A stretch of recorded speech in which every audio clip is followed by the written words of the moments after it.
welcome to the Geek Homeworld podcast. I am your host, Ed, aka the Savage Tech Man. We talk film, TV, and tech, all from a geek perspective. You can find us on X, Instagram, Facebook, and you can subscribe and follow on YouTube at Geek Homeworld. Don't forget to subscribe wherever you get your podcasts. Be a part of the Geek Homeworld. Oh, that's weird. How does this work? Okay. Where's my default screen? There's our technical difficulties. There we are. Welcome. There we go. About that. Did you do that for me? Okay. I did. Yes. Nice technical difficulties. Thank you. Hey, look, he said in his nickname that he's a savage. Yes, Yeah. that was in fact when we first started the Digital Man Cave podcast. He was the Savage Tech Man. It's still my gamer tag on Xbox Live. I don't know. Is it still Xbox Live? I don't even know. Xbox, whatever. I don't know Game what Pass. they call it now. Game Pass Ultimate Anus. Ultimate Anus. Welcome everybody to Live at 55. This is my birthday live stream. Thank you, Digital Caveman and Profit Director, for being here today. Please, as you come on in, hit that like, share, subscribe, whatever, hit the button, do all that stuff, smack that button around, let it know who's boss. If you're not subscribed to the channel, there's something inherently wrong with you deep in the depths of your soul, and you need to take this time and consider the mistakes you've made in your life by not subscribing to this channel, and therefore rectify that situation at present. So thank you. Let's see the chat. K-Man, you can help me with the chat and whatever. I don't care. Yes, DFS is here. He says happy birthday and belated conception. Belated conception. Actually, technically, I haven't been born for another 45 minutes. So we're kind of jumping the gun here. So a little preconception going on here now. Ew. Anyway, so I'm Geek Homeworld, I'm Savage Tech Man, I'm all those things. This is we're just shooting the shit and all that. So there's no planned agenda. I don't have any party tricks up my sleeves or anything like that. Just hanging out. And let's see, like, share, subscribe, wherever you find us, you'll see we're there. Everybody go ahead. Caveman, go plug yourself. Don't plug yourself. Hey. Are you trying to get some kind of strike on YouTube? Strike. I, of course, am the Digital Caveman. I do action figure reviews, not unboxings. Not unboxings. So I do action figure reviews on Digital Caveman Presents, and you'll find that at youtube.com/@Digital Caveman with 2 N's, just like it's spelled on the screen there as my name. Also, you can find me with that same handle on Instagram. And what's the other one? Threads. Also, there's a few Discord channels I'm on. Yep, you're on my Discord channel. I'm the only one on your Discord channel. I kicked everybody off when I kind of restarted it, and I just don't have the time to do it. It's too many apps. I need a social media person to do my social media. Of course, we have Prophet. He's here. The Prophet Director. I'm the Prophet Director. And I am the host of our movie ranking show that usually plays on Sergeant Curtis Schultz Squawk Box, Star Wars Squawk Box, if you will. Usually Digital and Ed here will simulcast it, so you can watch it on any of those channels. Basically, we each pick our top 10 movies of each year from the 80s, and then we rank them based on how many people picked them. That will be the last Sunday of every month that we do that. The last Sunday of this month, we'll be doing 1988. Oh, Lord. We're almost through the 80s. Yes, and happy birthday to Ed, and he thanked us for being here, but I think that's a little inappropriate in my case since I am here under duress. Doesn't matter how you got here, as long as you got here and you hit that thumbs up. Thank you for being here under duress. And I was not on your last show. I was busy having fluids coming out of 2 different orifices at the same time, so I missed your show. And I'm sorry. See, now the pictures that he paints, there's the duress, Chad. That's the duress I was speaking of. Yeah, I can explain it in greater detail if you need me to. But anyway, so thank you for being here, gentlemen. And well, it just came from a movie. Me and the wife, we saw the Monday night Regal Monday mystery movie was Drop, where the lady's dating a guy and they meet at a restaurant and somebody does an airdrop and forces her to try to kill the guy, poison the guy, her date, and all that.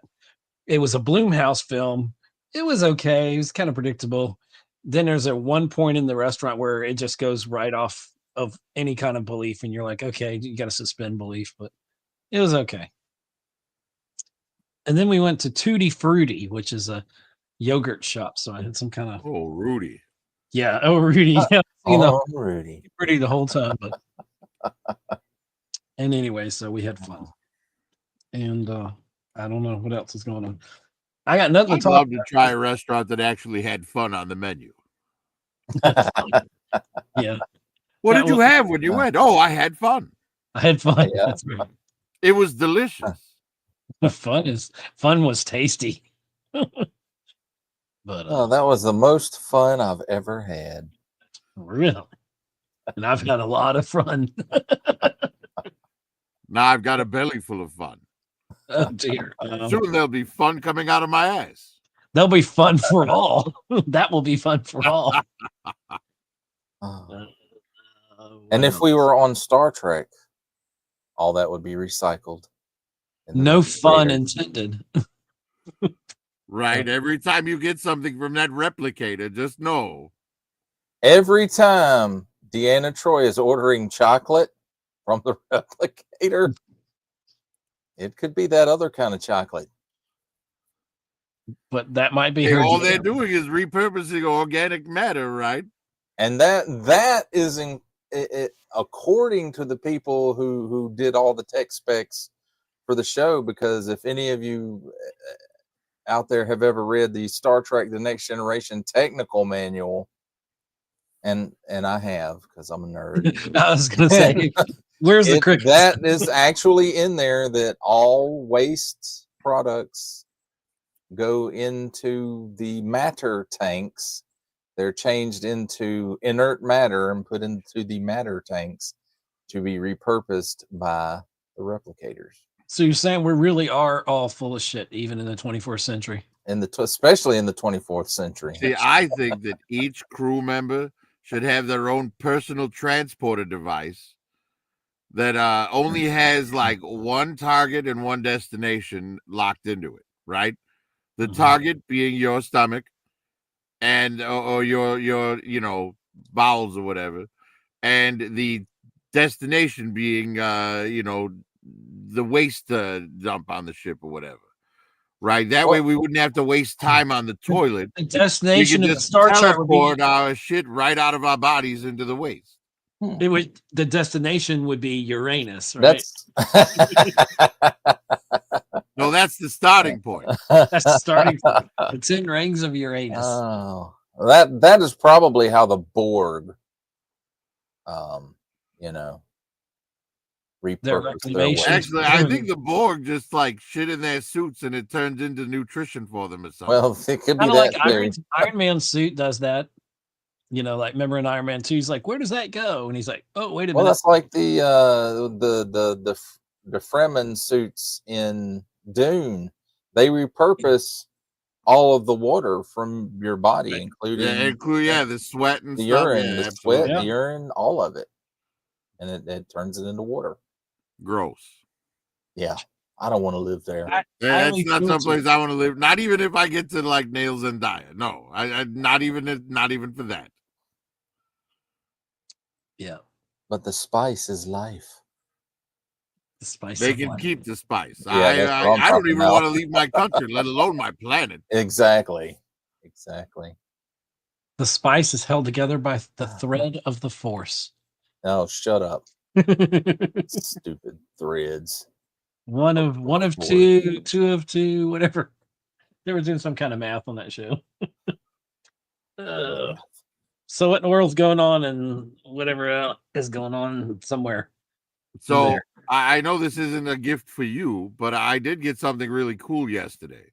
What'd you get?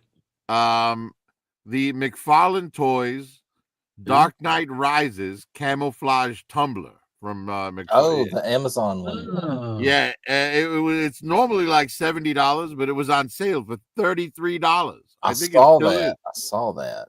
So And I couldn't pass that up. I'm like, at $33, I have to buy it. Was that and what you you were know, sharing on I got Kansas it, City? and I put Grunt in the driver's seat because I wanted like the most average Joe ever. Right? yeah, See how it fit. He looks incredible in that. It's Sweet. fantastic. Yeah, I probably would have picked that up had I not already gotten the Moto King model kit of the tumbler. Right. Well, the But great thing about the camo one is it it's has more the like weapons arrays on the a top. military. Yeah. So it's like, if you want to do like what I'm going to do is I'm going to customize it. I'm going to turn it into like an urban assault tank for Cobra, kind of like the Rage. Cool. Yes, and speaking of custom work, I hadn't customized anything on it yet, but I got 3 of these bad boys. Yeah, the Undertaker motorcycles. Yep. Yeah, And I think I'm going to wind up picking up one of them.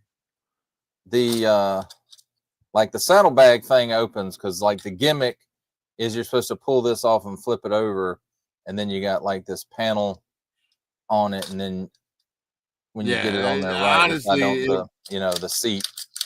Yeah, because those are the wrecking line. So Yeah, it's meant to and like it all comes apart too. But what's cool is it comes with this chain too, with the hook on it, and it has a slot on the back here where the chain can hang out once you put the saddlebags back on, and then you can like tie a dude's feet of it and drag them down the street or whatever. Nice. And the thing comes apart. A lot of the parts come off of it. Like the engine comes out and it comes apart in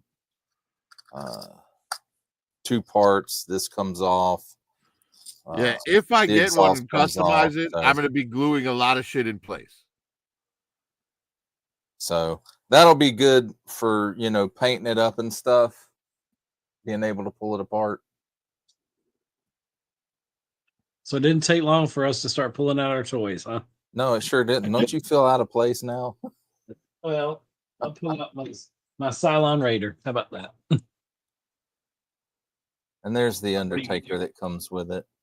Yeah, not my favorite Undertaker, but you know what's going to happen with this Undertaker? He's going to be a thug, and like the McFarlane '89 Batman's going to beat the crap out of him. Yeah, that's actually good use of that figure. And apparently they're triplets because I got 3 of them. Nah, well, you take the bandana off of one, you take the vest off another. Maybe wash the tattoos off of one. So maybe that can come off. This piece comes off too.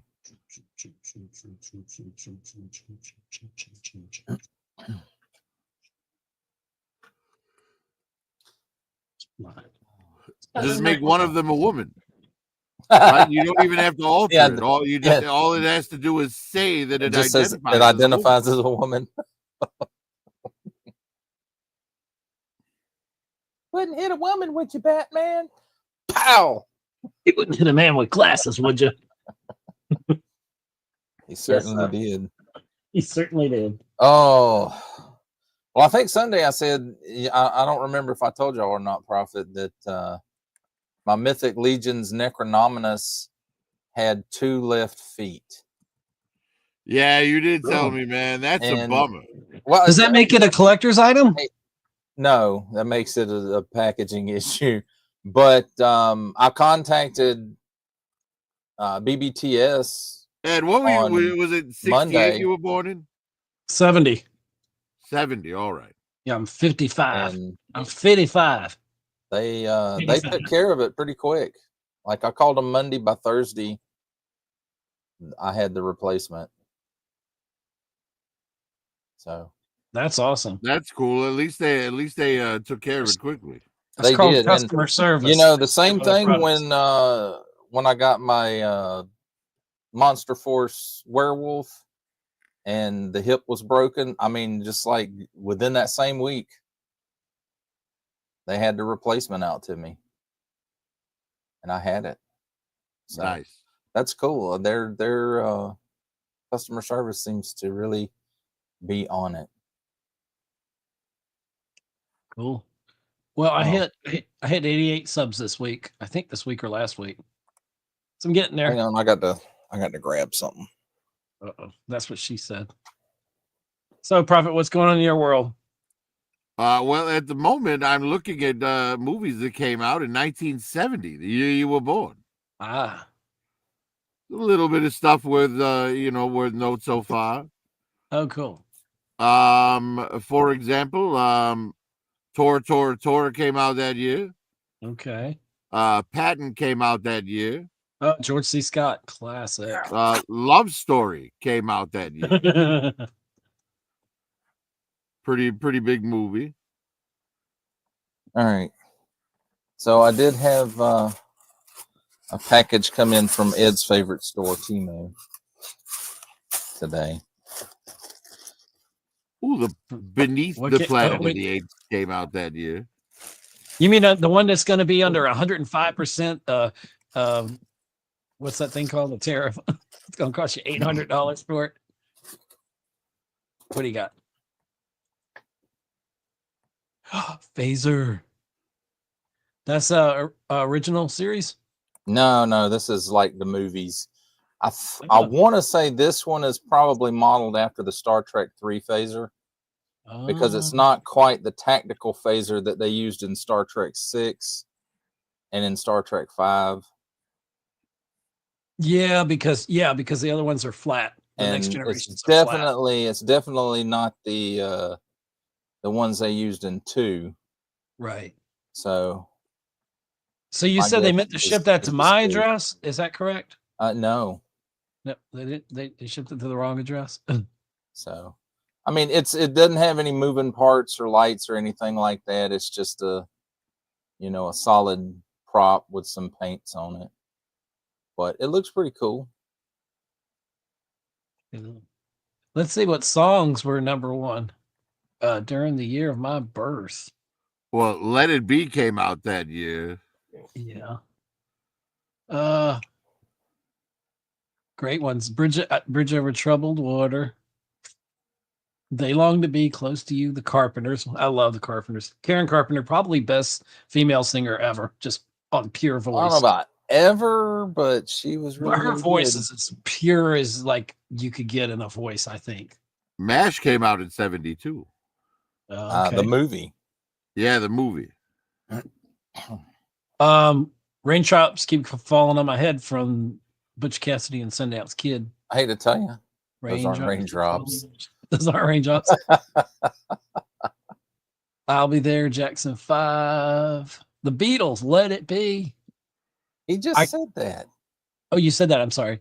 I was thinking when my brother was born, my sister was born, and I was born, it was like late 60s to 70 through 70. So I feel like there, at least around when we were all born, there was a Beatles song that was either number one or close to number one or something like that.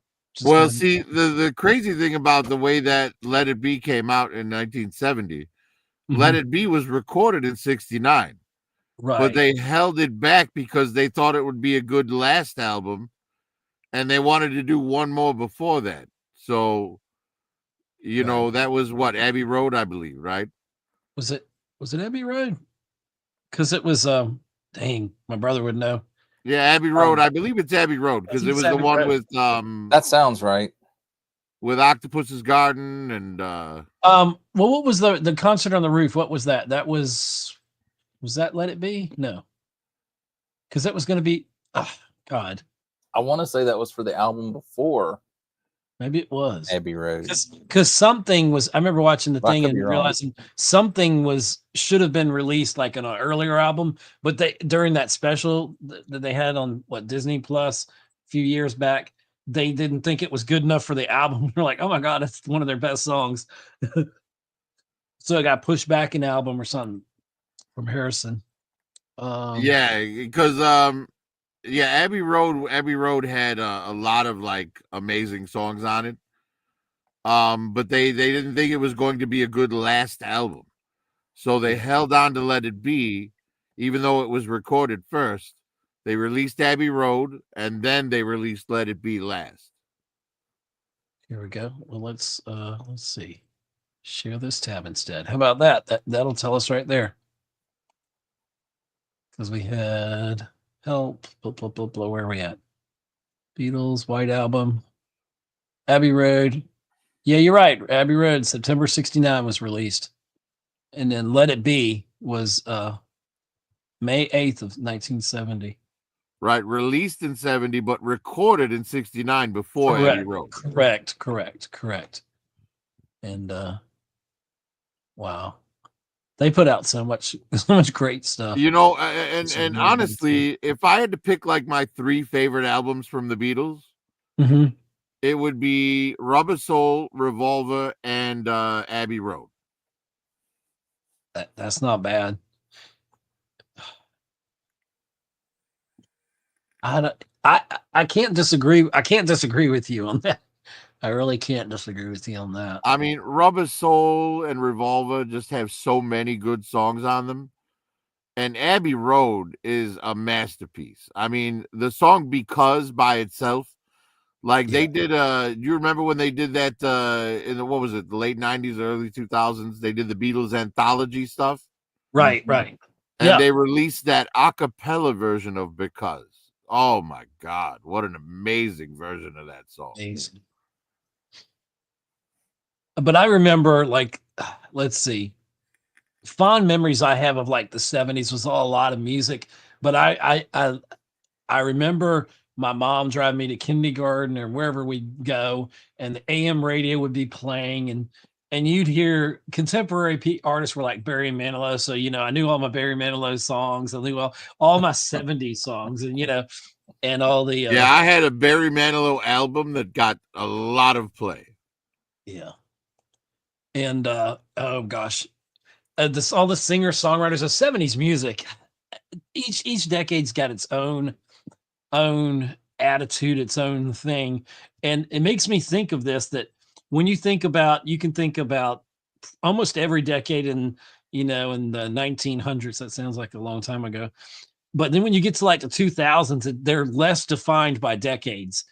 Like the first decade of the 2000s, I can't really tell you what that style of music was, but like when you say the 60s. Well, I don't know. I think it depends on what genre you go into. Well, I think overall, because if you look at stuff like in the 80s and the pre-80s, there wasn't a lot of subgenres like there is in music now. I mean, they were there, there, but they weren't like on the radio and stuff. You had pop, you had rock, you had adult contemporary, and you had like soul and R&B. And usually soul and R&B was the same thing. Like in the 70s, you had disco. And that was more like the back half of the 70s. Well, not all of it, though, because you had singer-songwriter like James Taylor. You had Carly Simon. Well, that's Tapestry. True. You had. And let's not forget the 70s was the start of Black Sabbath. Yeah. Alice Cooper, Kiss, Led Zeppelin.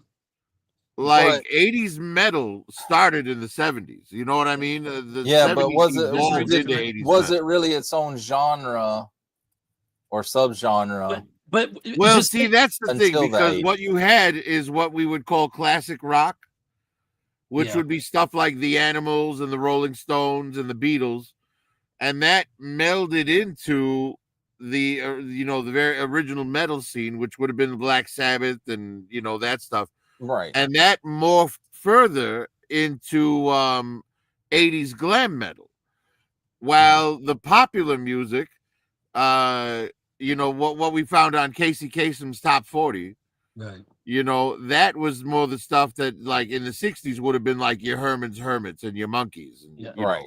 Because the glam the metal Supremes and stuff morphed like into that. like The it Ronettes. morphed into like pop But metal. I mean, wasn't it? You really Right. didn't. But look at like rap Like alone Bon is a Jovi. great illustration of how you can separate the 2000s, right?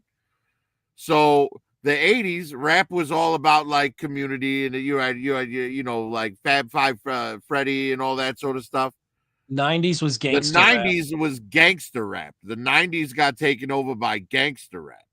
It went from Right. the party kind of fun rap, like this MCs battling like LL Cool J and people like that, and like I'm the baddest DJ to Yeah. shooting people Yeah. and thugs. Exactly. Well, that's what I guess. I don't know if they referred to it like this then. Now you would say, like that early '80s rap, like what you're talking about. We call that hip hop now. Right.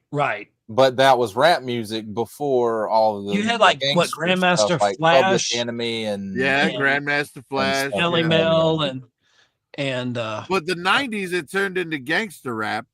Yeah. And then the 2000s it became like fluff rap. And what I mean by fluff rap is all the rappers were just rapping about I got stacks of money, I'm on yachts, and I'm rich and you're not. That kind now of it's bullshit, like right? And then from the 2010s up to like now basically mumble rap like became super popular and split off of regular rap. And then you have people like Tom McDonald or Daz that do the political rap, you know what I mean? And they kind of followed in Eminem's footsteps, but on on the other side, basically.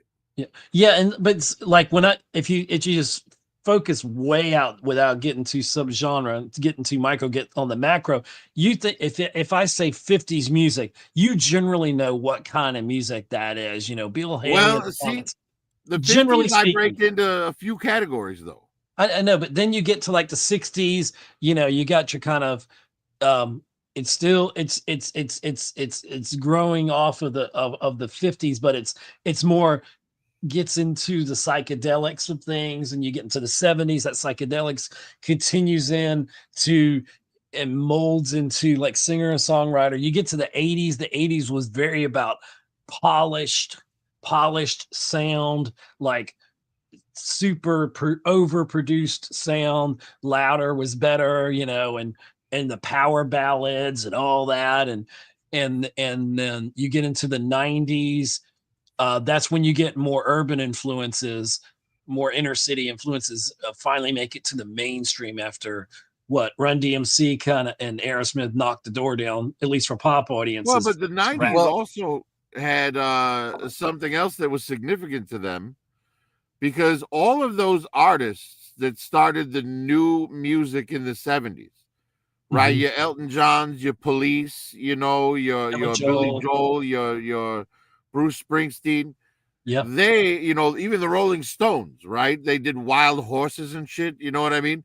So it's like all these bands that were like the rebels back in the 70s are now the parents in the 90s, and they're doing more like, radio friendly shit. Even when you get to the Stones, even like when disco you couldn't escape it. You get to something like Emotional Rescue, which is about as close as the Stones got to doing a disco record, and it still kicked ass. It still rocked, but in their own kind of way. But everybody, but I'm talking about the 90s. Once they were all like the 90s, they were all as old as we are now. Well, it became corporate rock by then. Yeah, it's like all those guys you're talking about. They became adult contemporary, except maybe. Well, U2 and them. U2, it was all about the big spectacle, the concerts, the $200 tickets. Went off the rails a little bit. But they were allowed to kind of reinvent themselves. I won't say the 90s. It was more like the early 2000s when they were doing like that Zooropa shit. But honestly, you can define up till about 2000, you can clearly look and see a general. You can generalize, even though yes, when you telescope it down, there are a lot of subgenres within those decades. But generally speaking, music as a whole, it was still corporately run, and it hit its peak in the 80s. With record companies and all that. The 90s, things started to go more independent artists, and um, it started to fracture a little bit. And then by the time you get to the 2000s and people downloading music, the record companies got to where they couldn't control music anymore. People were downloading it for free. So all these different influences were coming in. It didn't, stuff that wouldn't have made it. And now, nowadays, it's pretty common for musicians to get their start on YouTube. Oh yeah, right. Yeah. They just produce their own music, their own videos, and it's great for them because they're not under the thumb of some record label now that wants to abuse them. Wasn't like Justin Bieber? Didn't he start out as like a YouTube thing? Yeah, he started out as a YouTube. He did, but he got sucked into the record label pretty young. Yeah, pretty quick. Yeah, pretty young. Look what it did to him. Yeah, it got him. Pretty bad. Yeah, and he was Usher's. He was Usher's because Usher technically discovered him and then brought him into the bigger scope with Diddy, and yeah, it was it's crazy, but that's not the cup of a carpenter. You're gonna rapidly age. It certainly isn't. I'm not drinking from it. That's the Holy Grail. No. DFS said you two remain consistently horrible. I disagree. I like that they were one of those unique bands that were allowed to evolve their sound and try different things, especially in the 90s. And you know what? If you're talking about a band that evolved their sound in the 90s, I think you can't go any further than Ministry. Because they went from like Every Day is Halloween, which was like a pop techno hit, to like like thrash metal with like Just One Fix and Jesus Built My Hot Rod. You know what I mean? Like that's a band that fucking morphed hard. Excuse my language. And that was another genre that spewed up in the 90s because you got bands like Jane's Addiction and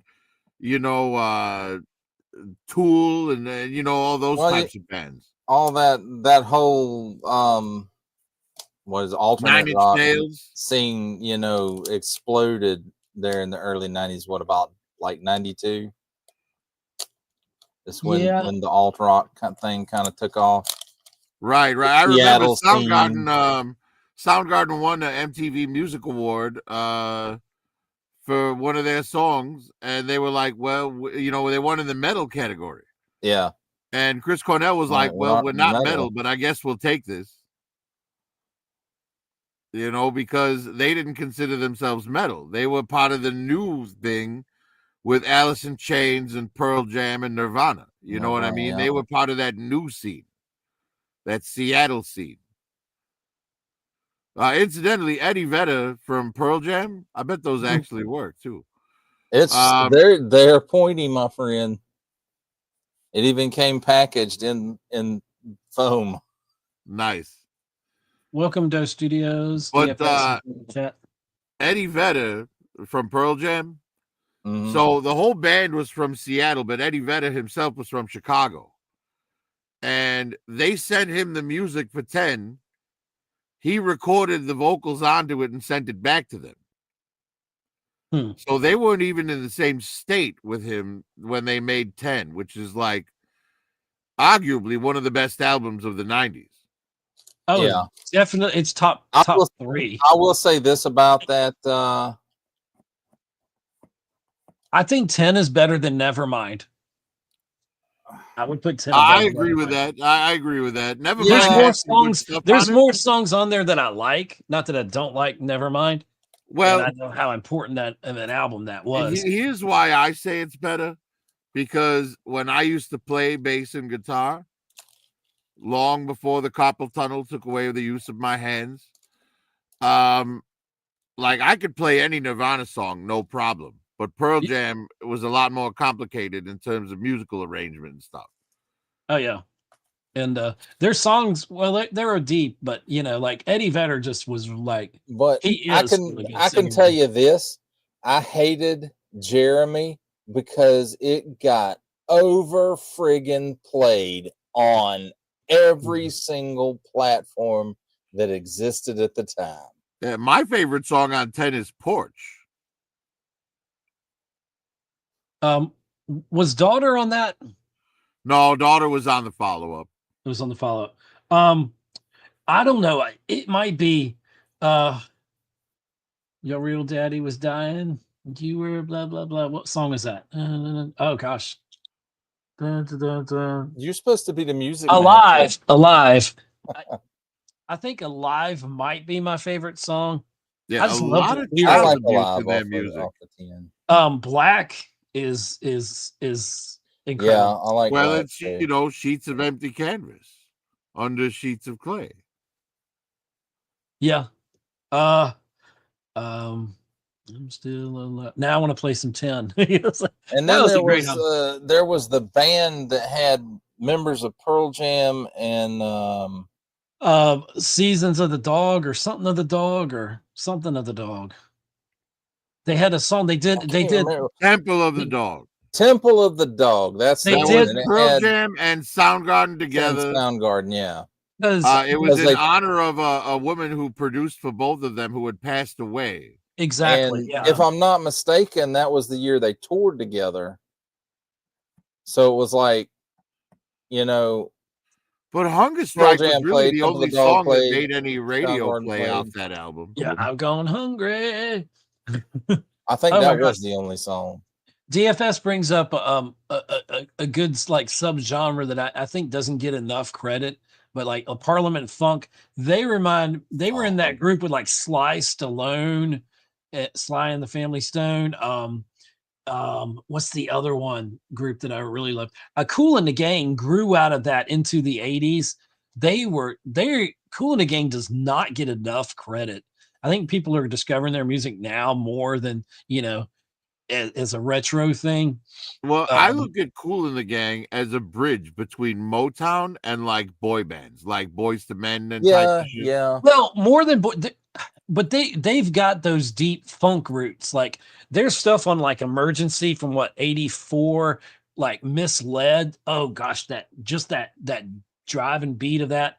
And yeah, they got a little bit as you get more in the 80s, it got more popish and all that, more synthesizers in there. Yeah, that's why I was saying they're like the bridge between the two. You know what I mean? Now, because in the 60s, if you go back to the 50s, there were a lot of black musicians out there, but they were all by white producers. You know what I mean?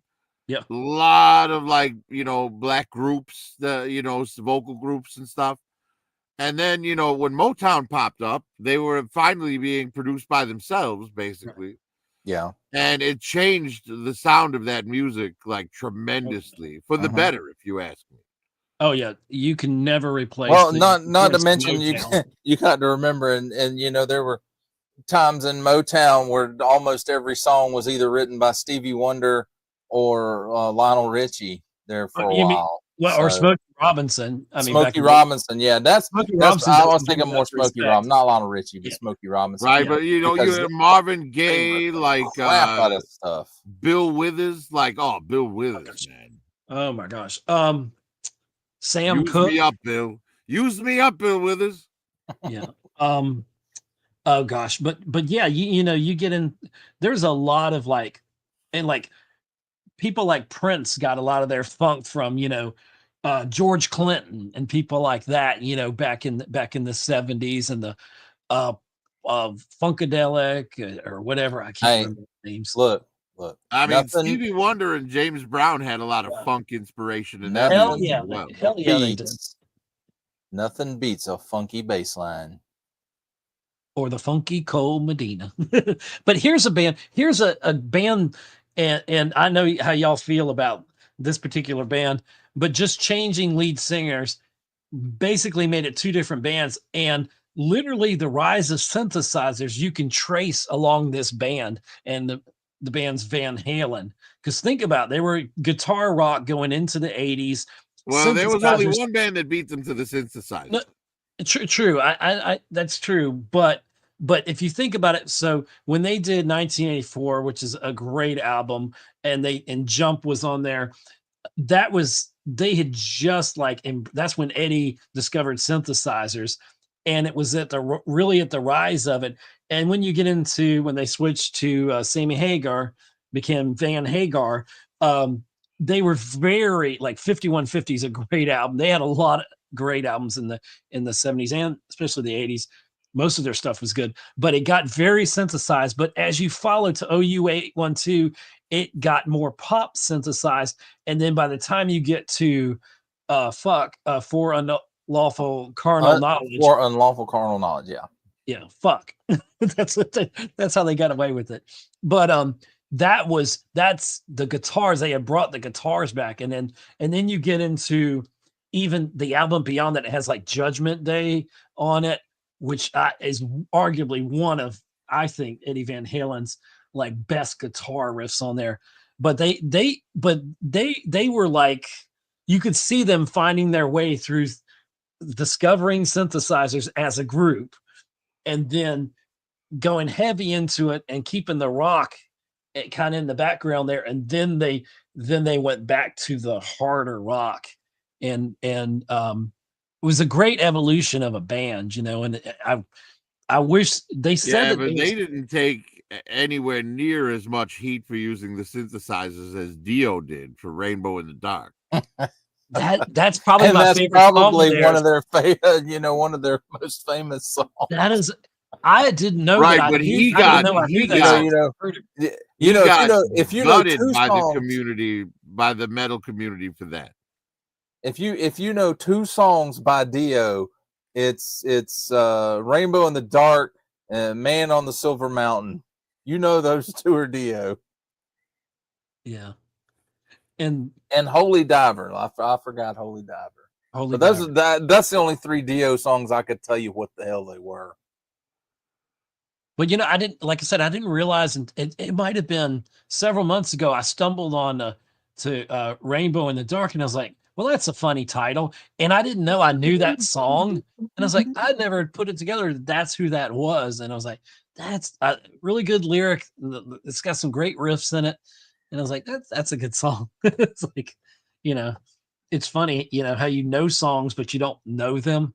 It's like, I love the Eagles, but I didn't discover the Eagles till the 90s. I mean, I knew of them. I knew some of their songs, but I can't tell you that if you would have told me what Hotel California was, that I didn't know what it was, but I fell like hard into it. And I was like, oh my God. I know that my Maserati does 185, but I lost my license and now I don't drive. I can't drive.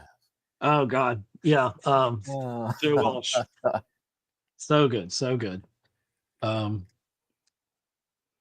Gosh. But yeah, I remember, let's see, if we're talking about musical memories, I once dated a girl back in 80, I guess it would have been 80. Did she live in Canada? She was alive. No, she had a heart. No, I dated her for her Thriller album. I borrowed her Thriller album. And when she got it back, it was warped. So you dated this girl just to get to Michael Jackson? I did. She was my gateway to Michael Jackson.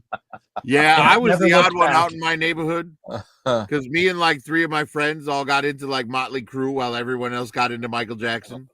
Oh. So we were wearing like jean jackets with patches on them while everyone else was wearing parachute pants and clothes with zippers everywhere. I'm such a purist in some senses. When I see somebody that has like a Appetite for Destruction shirt on, I'm like, oh, what's your favorite song? They're like, oh, I don't even know who this is. I'm like, yeah, I love it that you're keeping our stuff alive, and you're probably roughing off if you're not really keeping it alive. Literally, there was a girl I was hiring back when I was in HR, and she came in with a Beatles shirt, and I said, oh, you're a Beatles fan, She was. And she goes, and she literally said, oh, I don't know who this is. It's funny. She didn't get the job. I didn't hire her because she didn't know the Beatles. Like, why would you be an advertisement for something you don't even know? Exactly. That's like one of my Because- graphic That's what designs. you are. When because- you're wearing a shirt for your band, you're endorsing that band. Exactly.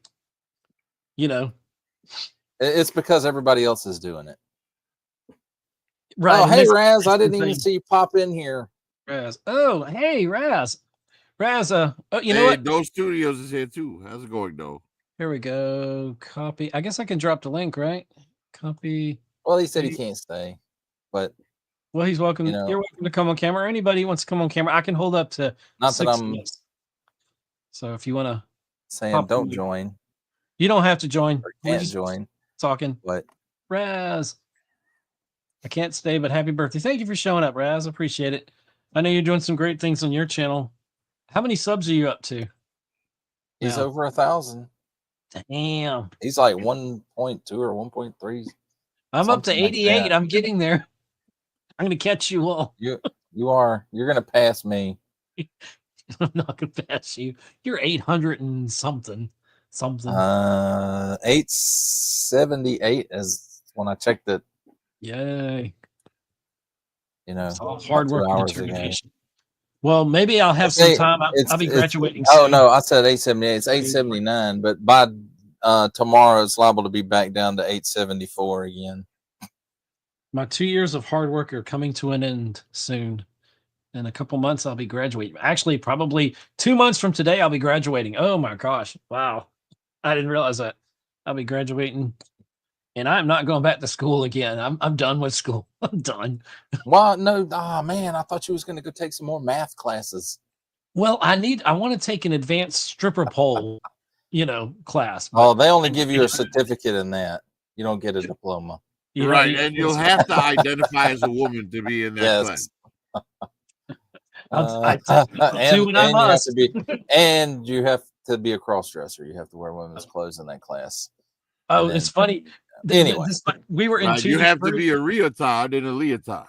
Tonight we were in the little it's an ice cream place, but they don't, what is it, like yogurt, but it's not like ice cream yogurt. It's a yogurt shop, and they had a little round seat there, and I had a pole in the middle, and I just instinctively, we were going to sit down, and I grabbed the pole, act like I started dancing. The lady over there started laughing. I was like, hey, I get my practice in. But it's, you could take the stripper out of the pole, but not the pole out of the stripper. I think that's a bit of a mixed metaphor. I'm not good on metaphors. There must be something in the Kool-Aid. I'm out. Anyway. But so yeah, what else? I don't know. Like we were talking about, like the music coming out today. And yeah. I have to say, like, there are a few people out there on YouTube doing it better than the people doing it on the radio. You know what I'm saying? Now there are a few groups that I like that are on the radio. There's this one group called AJR. They do a song called Bang that's fantastic. Haven't heard that. But there's a guy, there's a young guy out there. He started writing music when he was in school. His name is Livingston. And he's got some pretty awesome shit out there. And the thing is, he was a overweight kid who was on the spectrum and got bullied in school. And now he's like fit, and he's like, putting on big concerts, and he's got some genuinely good music. I recommend checking him out if you get some time. But yeah, that's like that's what happens when you're not reliant on the system to make it. You know what I mean? That's the great thing about, and that's what I hate when I see, like, all these corporations taking over YouTube and trying to turn it into like a regular streaming service and all that shit. Because YouTube was designed to be, filled up with creator, subject matter. You know what I mean? Like individual creators. I wish we could go back to a time pre-monetization. I know it went into a lot of careers and probably taken a lot of the people are only there for clicks and likes and subs and all that. But I wish we could go back to a early internet time where like the internet was fun. When it was free, it was fun. Nothing was behind a paywall. Well, It no matter truly what was you fun. search for, porn would pop up. Yeah, there were some things that horrified me I didn't know existed. I'm like, I wish I wouldn't have known that. But yeah, you could listen to music, you could create just to create and not feel like there's an algorithm you're chasing or But you might say something to but offend. before you be careful what you wish for, I know. because if we go back to that time of the 90s, it's going to take us all night to download that episode 1 trailer. That's true. I went to work, left my dial-up computer. Well, I don't know if we technically left it on. Could we have, if it was dial-up? No, we probably had to dial back in. You can left it on. I used to leave. That's how I downloaded the episode 1 trailer. My dial-up Me too. stayed on overnight while I was asleep to download the damn thing. Right, fucking buffering, dude. Ah. All for that 30 seconds where you see the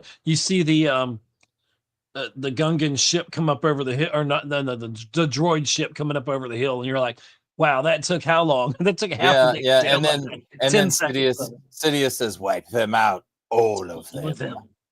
Yeah. I'm still upset. So far, I have episode 3 is coming out 20th anniversary in theaters, and I do not see any showings near Augusta when it comes out April 25th, and I'm not sure why April 25th. I don't know if that was when that's weird. released. No, because it didn't drop till sometime in May. Maybe they're trying to get it out before the 4th. I don't know. If you remember, under George Lucas, when Lucasfilm was under George Lucas, everything was May. It wasn't necessarily the 4th, but everything, all Star Wars dropped in May. Yeah. Always. Yeah. And they stuck with that at first until, well, they didn't stick with it. Disney started making December. No, yeah, it was December's, and then but they still did May. June? Was it June? May.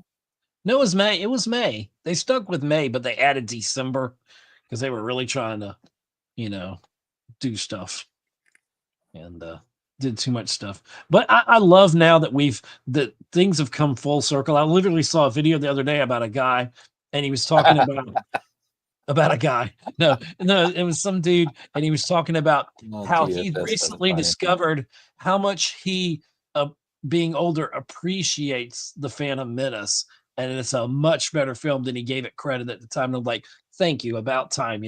I'm glad this generation is realizing, there's the Jar Jar Binks, the wankiness. Well, episode 1 is never going to be my favorite Star Wars movie, but and I've made fun of it, and I will continue to make fun of it, but I don't hate the movie.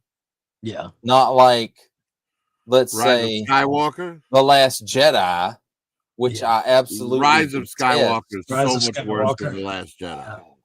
Yeah. We're going down that dark road I don't want to go down anymore. I saw this about, y'all would appreciate this about Andor. Originally, it was supposed to be 5 seasons. And the director of it said that he went to Disney and he's like, listen, I don't know if I have enough creative fuel in the tank, because once they did the first season, it was so long and hard. And he said, I don't know that who's the guy that plays Andor? I can't think of his name. Yeah, and Kathleen Kennedy hates him long and hard. Well, he said he didn't think he had enough in his creative. Diego Luna. Yeah. And so Disney came back and said it's okay if you can do it if you can do it all in 2 seasons. And so they're really cramming to get it all in 2 seasons, and so I think they will, because I think it's going to be like season 2. I've heard, and I don't know how true this is, but I've heard it's going to be like 13 episodes, maybe. Well, season 1 was 14, I think. Was it 14? I remember how long it was. And I was like, that many. Because I got behind on it, and I was like, there's no way I'm going to get caught up in time, to catch up with all this. And then I just never, I'll probably go back and watch it at some time, but I've kind of just cheated and seen, just show me the highlights at this point. I'm not going to go back and watch 14 episodes to get caught up. Now DFS, I'm not going to blame Jake Lloyd for the entirety of that.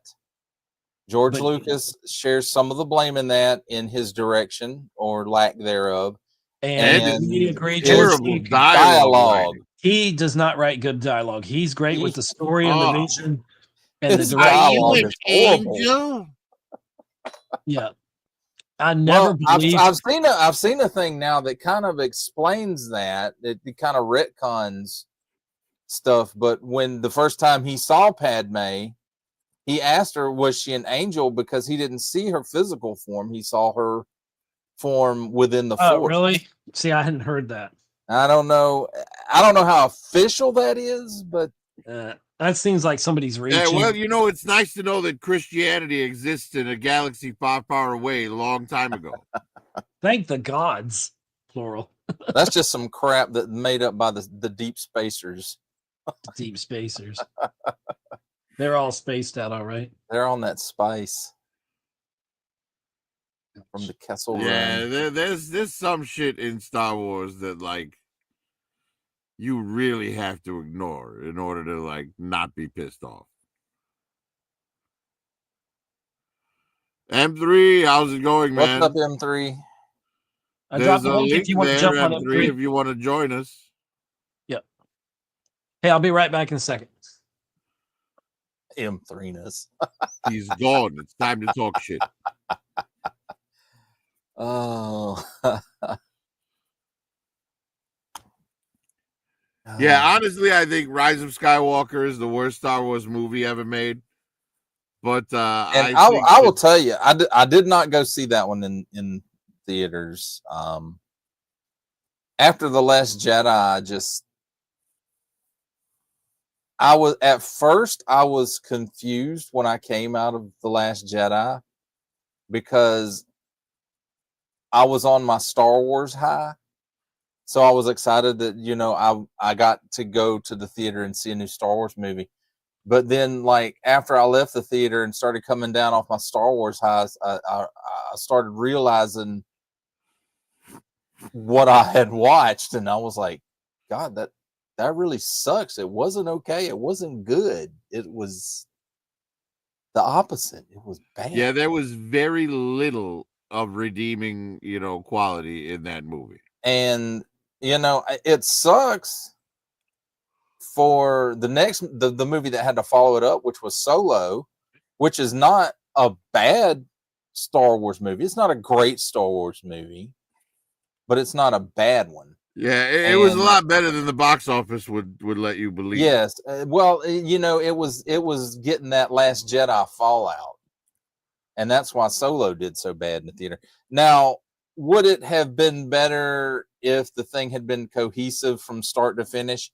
Yes, but with all the writing and the acting coaching and the director switching, you know, if they'd have had one director through the whole thing, Ron Howard did a good job coming in to try to fix it. He did. But that's just the thing. We'll never really know if it was actually broken. That's also true. But at least J.J. Abrams had, when he came back for Rise of Skywalker, he had a lot to bring like all the movies together and everything and tie it up. But he had the advantage. Yeah, but he threw everything that Ryan Johnson did out the window. True. Well, he just did to Ryan Johnson what Ryan Johnson did to him. Yeah, exactly. That's a right. But they were like, all right, here's the most unforgivable sin in Rise of Skywalker. When Ben loses to Rey, and when Rey heals him and then leaves, right? And then Ben sees his father. Right? Now, that is the dumbest shit in the universe. That was a total missed opportunity because here you are, Leia's dying, right? And in the previous movie, they showed that when you project yourself across the universe, it drains you to the point where you can't really survive it, right? They established that with Luke in the previous film. So why would they not make Leia projecting herself across the galaxy to Ben to bring him back to the light be the reason that she died?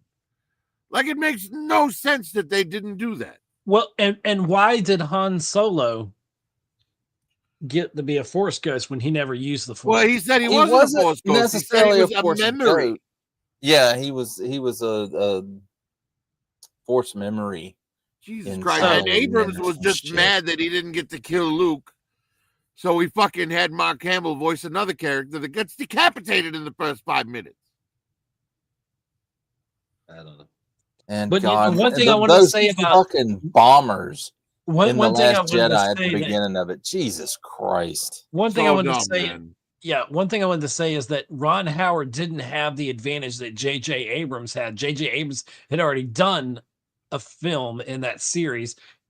Ron Howard came in like off the street, and like did a great job with Solo, for what he had to work with. Well, I will Well, say, Ron I will Howard say this. did have experience directing a Lucasfilm, though. Yeah, Yes, he yeah, did, because he but I'm directed just saying, Willow.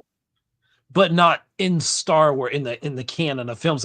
J.J. Abrams had already done it one time before, so he just had to not f it Yeah, up. well, J.J. Abrams is notorious for not being able to end anything. So Me and giving him have him the something in last common. one was like a dumb fucking mistake. Is that why I'm Jar Jar Abrams? Misa gonna make a movie. How's Misa gonna end it? I don't know how to end the podcast. Lisa, keep a talking. What'd you call me? I'm Jar Jar 3PO. Oh dear. Like, what was his pitch to the studio when he came in for that? He's like, "Hey, I'm gonna make a Star Wars movie that looks like a Steven Spielberg movie, but has no substance whatsoever. But there'll be plenty of lens flares." Yes, and it's kind of sort of going to be based off of the first Star Wars movie.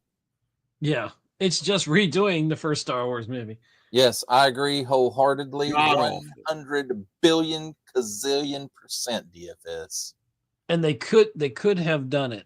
They could have. Disney Star Wars didn't have to go the way it went. They could have. They had choices to honor. Yes, and they what had come chose the before. dark path. They did. The path. Well, I don't of understand wokeness. why, like, Star Wars is such a huge universe. Why does every single Star Wars show they do need a fucking lightsaber? Because it's fun. It doesn't. Look at Andor. Dude, have y'all seen what they're planning for Ahsoka? Basically, Hayden Christensen's part of the cast at this point. He's going to be like Yes, in for everything. season 2. And I'm like, you know what? This is our last hurrah with that.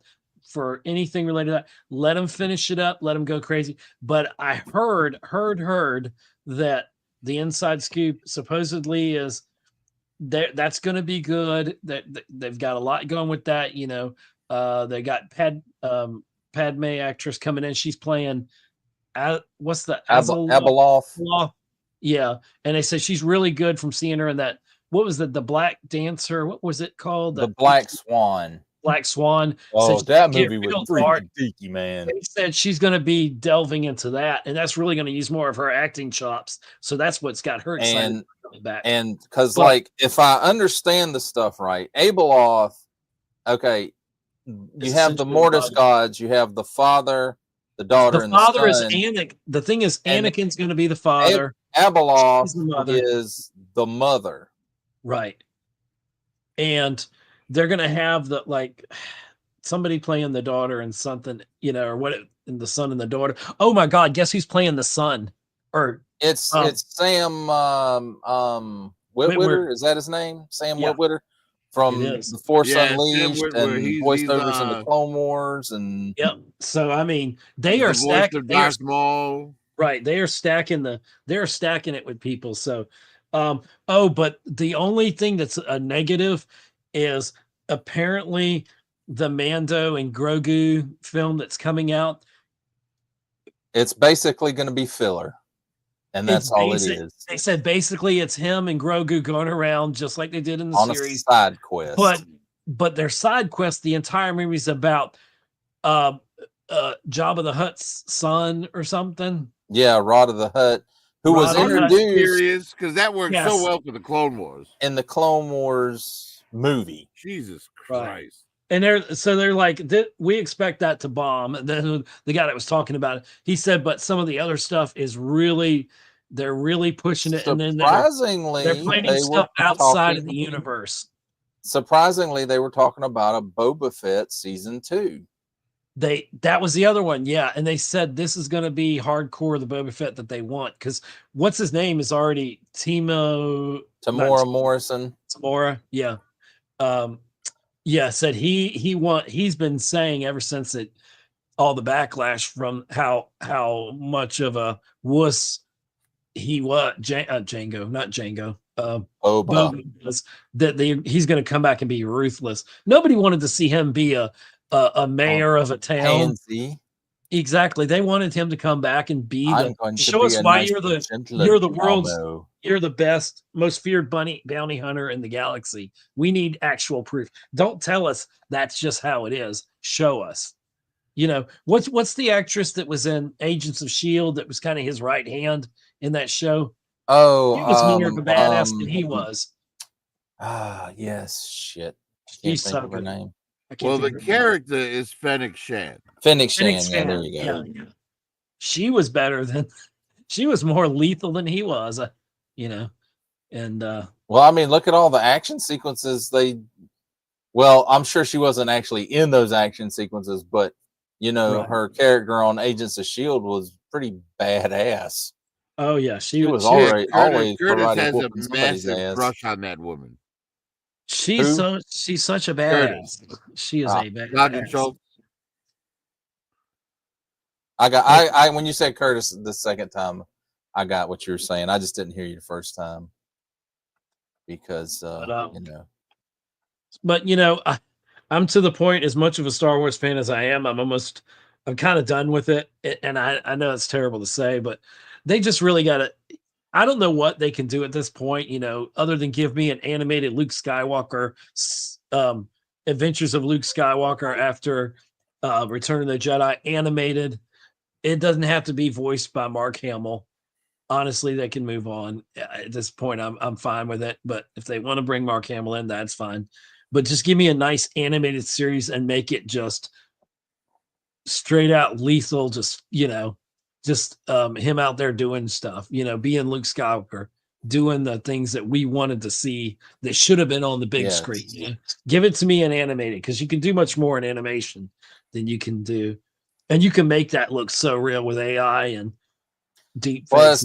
Plus, once they finish up whatever upcoming animation that they have, which I'm 100% expecting it to be the clone uprising.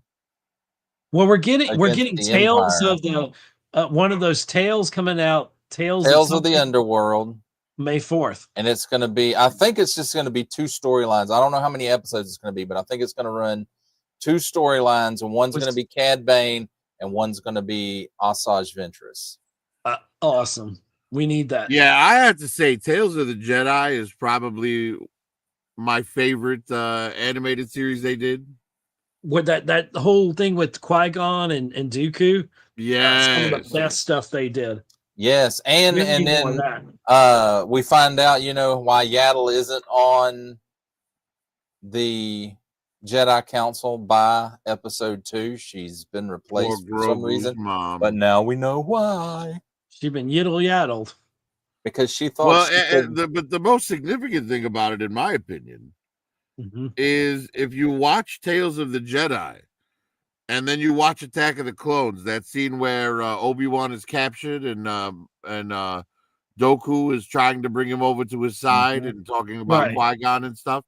Right. You realize that Dooku didn't lie once in that scene. He sure did not. He didn't. Yeah. Right. And then when you see Dooku's death in the following film. Yeah, Dooku. You know, I think Dooku at that point realized, you know, finally that the Emperor had lied to him. You know, because I think Dooku. Kill him now. And he's like, holy shit, what a way to get fired. He's like, thanks, Elon.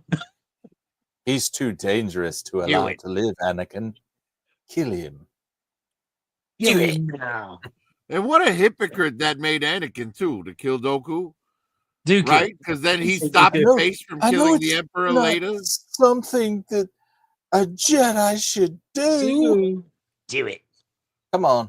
You Right. wouldn't Dooku, even Like Dooku Anakin's was done plenty of disarmed. I fucking murder. mean, what and I was watching Revenge of the Sith the other day, and I said, what if Anakin would have said, okay, I'll leave Obi-Wan. What if he left Obi-Wan to die? That would, I know he wouldn't, but if he would have listened to Palpatine, and it's then like, he would have "Here's my just time." come under Palpatine's complete sway that much sooner. Exactly.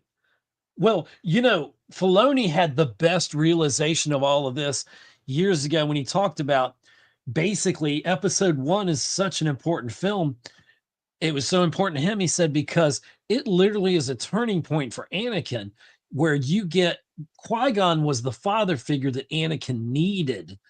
And when he died, Obi-Wan was more like a brother than a father. He really wasn't. Well, even at that point, he wasn't right. And he even wasn't that. right. And so Anakin's fall to the dark side was much more apparent because of the fact that I'm hitting the buttons here. I was wondering my machine is flashing. But yeah, it's more apparent his fall to the dark side. It's really a custody battle over the soul and mind or whatever of Anakin. And it's interesting when you look at it in that way, how pivotal that film is. And that's why Lucas wanted people to watch them all in order, because when you put all the pieces together, it is a much more interesting, look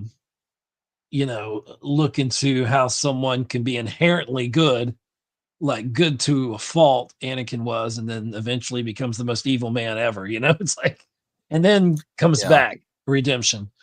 But it's really interesting. It's interesting, and I never get sick of the prequels. I never get sick of episode 3. I can always watch that and find something that I enjoy. Well, again, there's parts of I mean, and you can say there's parts of all 6 of Lucas's Star Wars movies, right, that you may or may not like as much. Like, in Empire Strikes Back, which most people would agree is the best Star Wars movie. Yes. It has Wilro Hood in it. Yes, it had Wilro Hood, and it certainly did with his ice cream machine. And but I mean, did Yoda really have to act all silly and stuff like that, like he did when he first meets Luke, to get a feel of the guy? I mean, and I don't mean that in a physical sense. That was more subverting expectations before it was a thing. That was Lucas trying to throw you off the track, and it's actually quite clever of someone that's intelligent to act like you're not the smartest guy in the room, because Luke came there looking for a great Jedi master, and he said, yes, he came looking for a great warrior. He's like, warriors do not. What did Yoda say? Wars do not make one great. Great, yeah. And so he played into that, and he's like, well, I'll show him the opposite. He won't think I'm nothing. And then when he hears me talking to Ben, he's like, holy crap, you're the Jedi master. It's the opposite flip of all that time he was around Palpatine and being groomed by him the whole time. I'm not saying, I'm just using that as an example. I'm not saying, No, I get that. But like the opposite of that is when he falls to the dark, where he realizes that Palpatine was the very Sith Lord they were looking for, and he was right under his nose his entire life.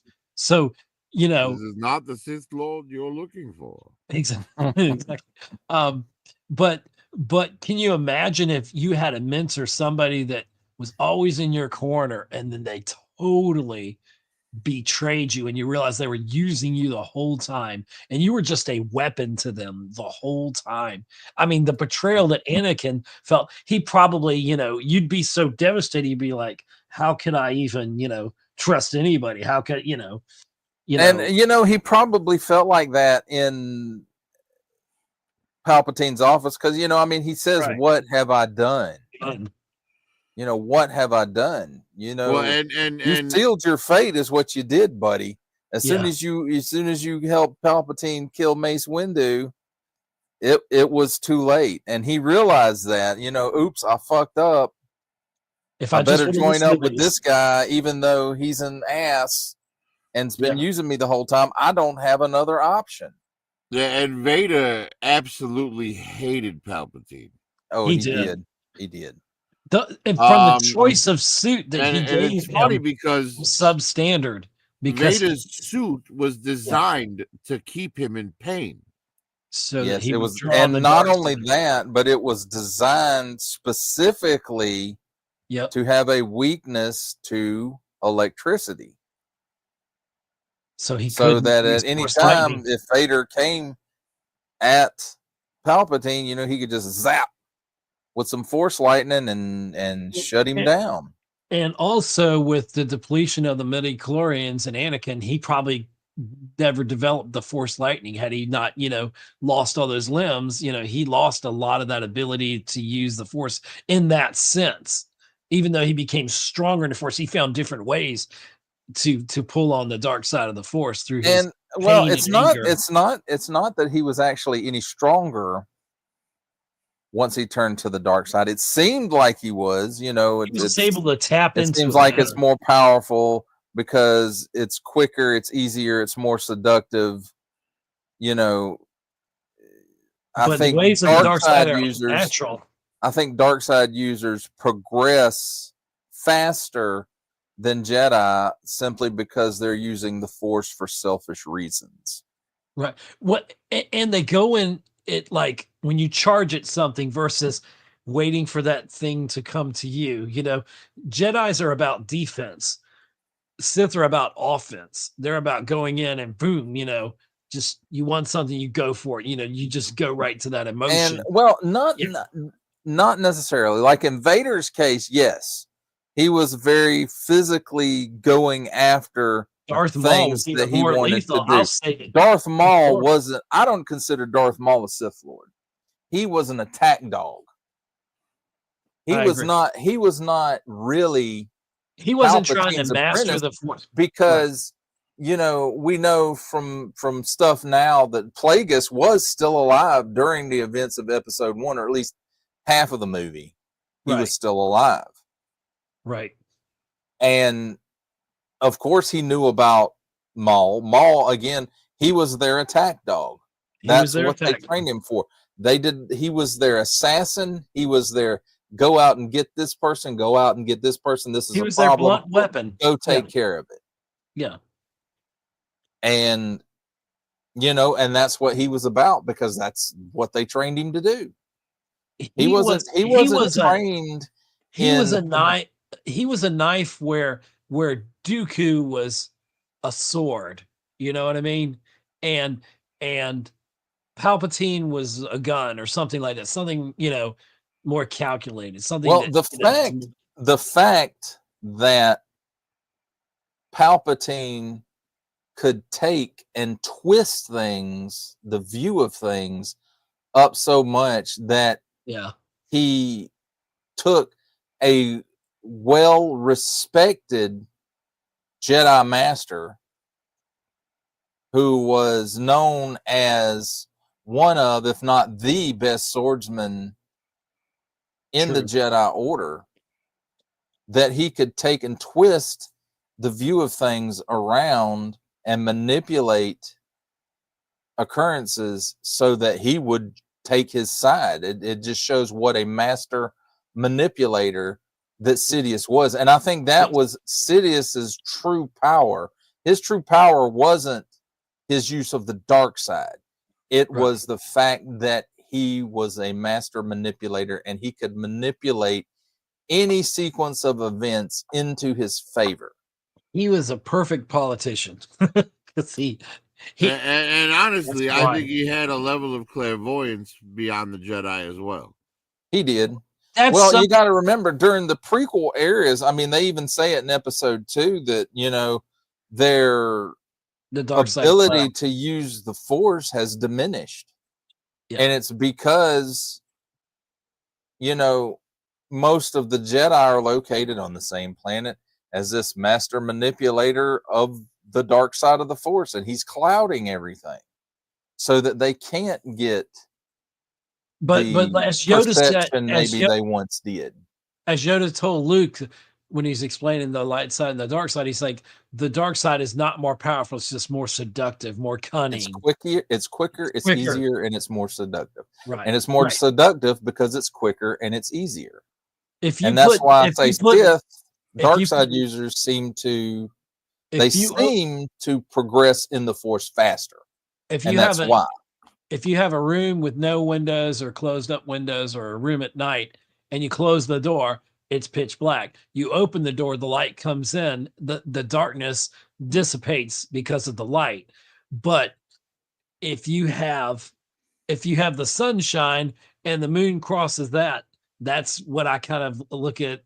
The dark side is kind of an eclipse, maybe a partial eclipse of the sun. The sun is still shining. There's still light from the sun, but it's diminished. It's kind of like a partial eclipse or something. I think that's why Lucas chose the wording that he did, is that the dark side is clouding things. The shroud of the dark side has fallen. Has fallen. Exactly. Because when Obi-Wan, it's not that it occludes everything. Right. But again, like the Jedi said, the council were talking about how their ability to use the Force has been diminished. And where they could see I don't clearly, know if they can't see as clear. I don't know if that's an allusion to the dark side clouding everything, or if it's that the Force is out of balance because there's so many Jedi. Right. There's thousands and thousands of Jedi. But the thing is, if you think about this, and something's always kind of bothered me, the fact that the dark side, the light side of the Force, the light side of the Force users would never, you hardly ever hear them predict anything. They kind of do, like when Luke has the vision in Cloud City, of his friend suffering, and he thinks he should go, and eventually does. He doesn't finish his training. But then you see the dark side users, and with Palpatine, like you said, being such a manipulator and a planner, they would plan for centuries, the rule of two and all that. They were always plotting and planning. When the Jedi were in their temples praying and being one with the Force and helping others and thinking of others, they were thinking of the Jedi Order. They weren't thinking of self-preservation. Even they were, but not to the extent that the Sith were always thinking about it. And the Sith always had to be calculating and stay in the darkness, even though and that's why in the Acolyte I have a problem with Darth help me out, Plagueis in that last scene where he's hiding in a cave looking around a corner. Plagueis was front and damn center. He met a young Obi-Wan Kenobi when he was with Count Dooku, and I think in Darth Plagueis they have Qui-Gon, not Obi-Wan. Qui-Gon, thank you, Qui-Gon, so the Sith didn't necessarily hide, especially Plagueis. He was front and center. Palpatine was front and center. He hid who he was, that other side of them. But the fact that they, such a manipulator, such a planner, they could always tell you things are proceeding as I have foreseen, and you never hardly, every time Yoda, they asked him what's going to happen in the future, and he says, always in motion the future is. But the Sith really believed that they were calculating. And, I always thought that was interesting. So that it's like, if you wanted to become... Prophet's asleep.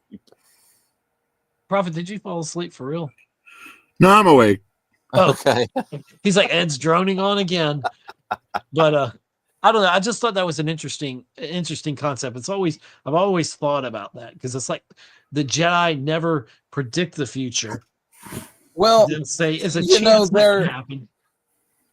In the Jedi Order, only a Sith deals in, and they don't really have this in the Sith. A Sith Lord has to be kind of a jack of all trades of the dark side, because he only has his apprentice. That's all he has. So it's the rule of two. So there's only two of them. Whereas with the Jedi, there's thousands of them. So there are Jedi who specialize in different areas of the Force, where you might have like Luminara Unduli and her apprentice Barriss Offee. They kind of focus into Force healing is their specialty. Okay. Anakin did quite a lot of seeing the future, even though the future he was seeing was his own fault. Well, not only that, we found out now, again, according to Retcon, that Sidious is the one that caused Anakin to have those dreams of Padme dying. Because where Anakin couldn't tell the Jedi, hey, I'm married, I'm having this incredible relationship with Padme Amidala, and he couldn't tell that to the Jedi. He could tell all that to Palpatine. He didn't tell the Jedi Order about all the Tusken Raiders that he slaughtered. Right. The women and the children too. He told Palpatine all about that. Do we know that he didn't? I kind of felt like maybe the Jedi knew that, but if he had told any of the Jedi, even Obi-Wan, he would have been censored and maybe even kicked out of the Order. Expelled. You'll be expelled. Well, Yoda knew, though. Yoda felt it, right? Because at that moment when he's slaughtering the Sand People, Qui-Gon shouts out to him and says, Anakin, no. Well, he knows something happened. And Yoda feels it and understands that Anakin is in he's in great pain and anguish, but he doesn't know why, and he doesn't know what he did. And I'm sure Yoda probably could have delved into the Force and found out, because 800 and something year old Jedi Master who is basically the ultimate Jedi at this point.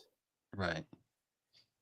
Well, and remember, Qui-Gon was more in tune with the living Force. He, told Obi-Wan to be mindful of here and now. The problem with Yoda and the rest of the Jedi Council, and probably 99% of the Jedi Order, is they, instead of following the Force, and not to say they didn't follow the Force at all, I know you were headed but with this.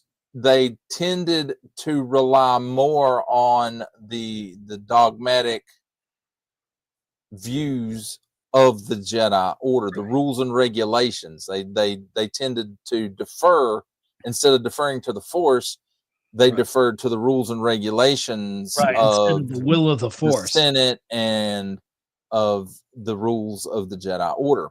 Yeah. And yes, is there reasons that those rules were set forth? Yes, there was. We're not privy to that really. But over the centuries that the Jedi Order existed, there's been Jedi who fell to the dark side, and they put these rules into place to kind of keep that from happening. But it happened so much until it became more bureaucratic. It became more about the bureaucracy than it did about the will of the Force. And if you remember what Yoda said, Qui-Gon understood that. I think Dooku felt that way to a certain extent. I agree. The rest of the Jedi, pretty much, not that they ignored the will of the Force, but again, they deferred more to the bureaucracy rather than what they felt the Force was trying to tell them. Yeah, I agree. I guess that's what I'm trying to say. No. So let me pose a question to you guys. Sure. What is your single favorite moment in all of Star Wars? Princess Leia in a bikini? No.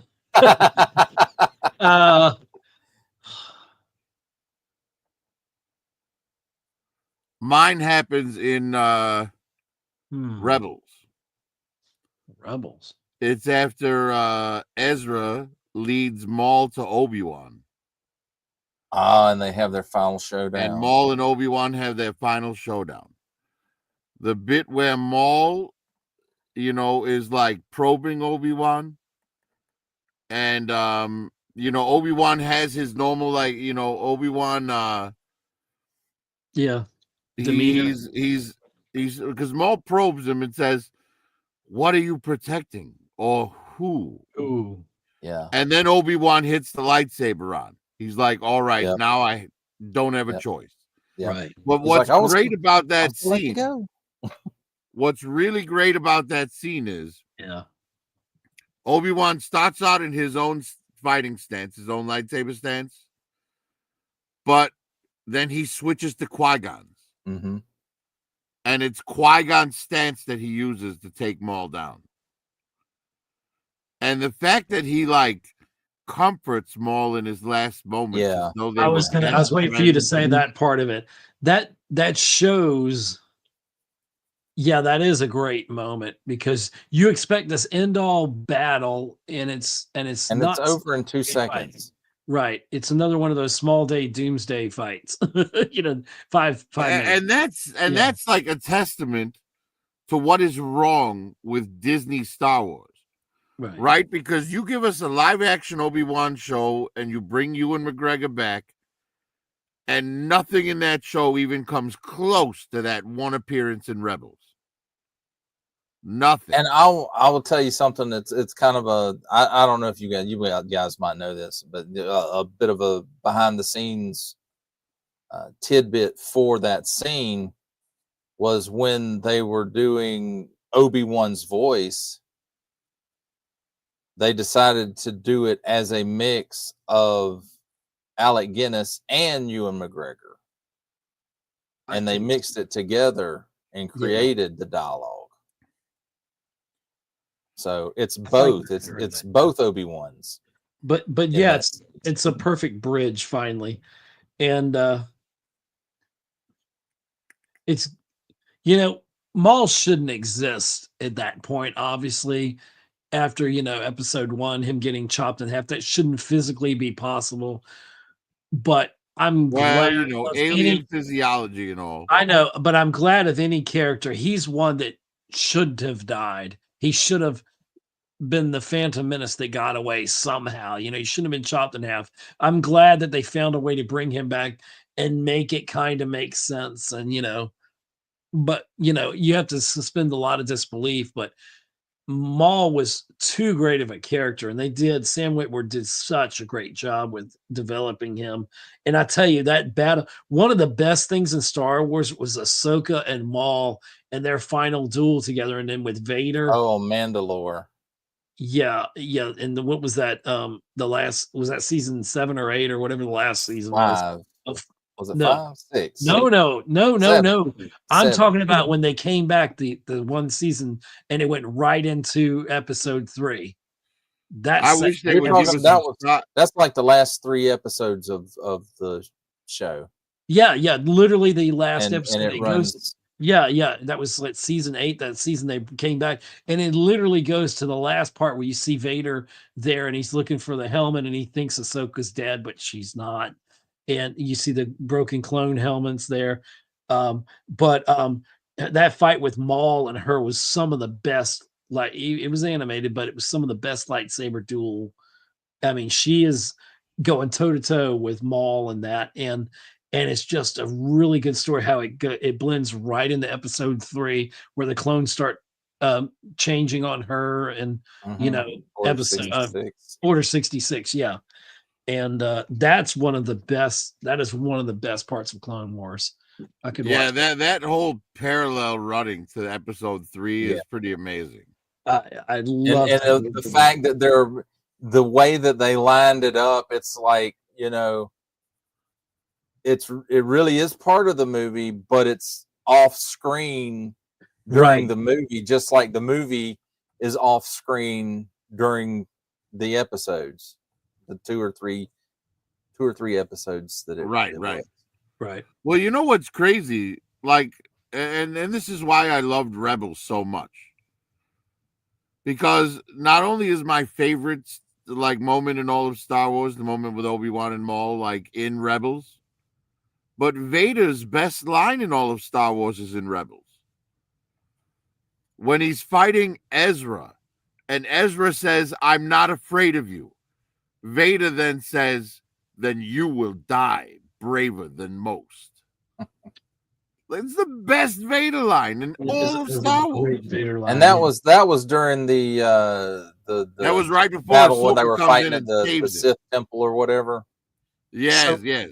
It sounds Right like before Ahsoka comes in and saves Ezra.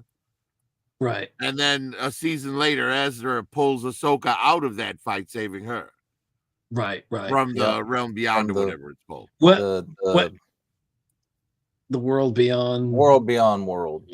and it sounds like in season 2, like so they basically spent the whole season swapping places with Thrawn. So it sounds like Thrawn's going to arrive, him and his army in the regular Star Wars universe, and start wreaking havoc. And then they're on that other world dealing with Abeloth and all that, and then they'll figure that out, and then I imagine come back, and there'll be a big crescendo when they take out Thrawn or whatever happens, with the rest and see, I thought the whole plan was for Thrawn to be the big bad in the Grogu in the Mandalorian movie. I thought so. I thought that's what the entire plan was. I thought. Well, I think Thrawn's going to wind up getting a shitty ending, because Probably. I think Thrawn is going to be betrayed by Palpatine. Yeah. Well, probably, but the thing is, my understanding was when they did the Mandalorian and Grogu movie, that it was going to bring all the universes, all the shows together, essentially, like well, Boba at least Fett, the Mando everything. Boba Fett, Well, all the Mandoverse, yeah, which includes Ahsoka. Boba and Luke Skywalker would come in. All of that would just come in and culminate, and that would put a nice bow on everything, and it would be. I'd be happy if they didn't do that. I'm so tired of them trying to shoehorn in every Easter egg they have at their disposal. Well, I want them to. Can we not just have a Star Wars story that doesn't revolve around the Skywalkers? Well, I think that's what we're kind of getting at, and once we kind of finish this, I think after we've got Mandalorian and Grogu wrapped up, and Ahsoka will be wrapped up, I think then we're going to move on to other stuff. But that'll all coincide with when Favreau leaves, which is in 27 or 28. It sounds like Favreau's he's ready. He's done. He is not interested in co-running anymore film with Kathleen Kennedy. He is not interested in that one bit. And everyone hates Kennedy. Yeah. And he's like, I'm not gonna, they're saying he's not gonna be the next we thought he was gonna be the next head of Lucasfilm. Marvel guy. Yeah, we thought he was gonna be the next Feige of Star Wars, and he's like, no, he's done. He's like, well, there's talk of Feige coming in. Honestly, Kennedy, what Star Wars needs is Kennedy gone. Yes, completely gone. And then just all her little fresh air and fresh ideas come in. And let's plan for the next 40 years or whatever they're going to run in there. Let's plan a brand new thing. Let's open up the universe, like you said. And that's what I liked about Ahsoka. It took us into a new realm of possibility that could allow us to get away from the Skywalker saga. After 40-something years, you've beat that dead horse as much as you can. You've gone backwards and forwards with it. There's nowhere to go but to just put a pin in that and say it's done, a nice bow on it, and say, okay, Skywalker saga, let's move on. Let's get into the greater Star Wars universe. Because like you said, it's so much more expansive than just this part of it that we've seen. Well, and that we haven't even touched on something you and I have talked about a lot, Ed, which was the revelation of George Lucas's original Star Wars TV show. Oh, yeah. The Underworld. My God, Star it Wars would have been $40 million an episode, and that was way too expensive for television at the time. Now, they spend, God, what was it, $750 million on on an episode of Andor, which is unbelievable, and it was Star Wars would have already been changed. And they said the video that I was telling K-Man about that we watched, it said Star Wars would have been Disney would have never bought it because it wouldn't have been family operate or family kind of oriented, because it was going to get into the dark underworld of Star Wars. And this is the way Lucas wanted to go with it. And Disney wouldn't touch, or nobody would touch it. And all that, because what was it? Rick McCallum. Well, no. Remember, he had meetings set up with, I want to say it was HBO. He had a meeting set up with HBO, and then something the night before the meeting was supposed to happen about Rick something McCallum. Another came out about Rick McCallum, and I don't remember. I never even heard anything about it. I never even heard anything about it till this. I just know, okay, Rick he's McCallum, the producer. Is a terrible, terrible person for Star Wars, because Rick McCallum was George Lucas's right hand during the prequel trilogy. Right. And instead of giving George, healthy advice, helping him out, yes man. He was just a fucking yes man. And that's why there's all those problems with the prequel. You're right. But the thing is, he confirmed in this that there were 60, not 6, not 10, 60 scripted episodes ready to go. They just weren't filmed, and they were ready to present them. And literally, it's one of those things where something comes up the night before the meeting, and I'm like, things just don't happen without a reason. Somebody's like, oh, they're about to do this, let me destroy him, whatever. And he may have done horrible things. I don't even know what he allegedly did or whatever otherwise, but no, I just think he was bad at his job. It hadn't been made from what he described. He said it would have been Star Wars would have moved on from the Skywalker saga. It would have went in so many different directions, basically what we're wanting to do now. And he's like, man, people would have loved Star Wars. It would have opened up. But had that happened, well, that was after the prequels, right? So yeah, that was after the prequels. Because it was like, it was like Rick McCallum. He was all over George Lucas's everything, because he was the producer during the Young Indiana Jones Chronicles. Right.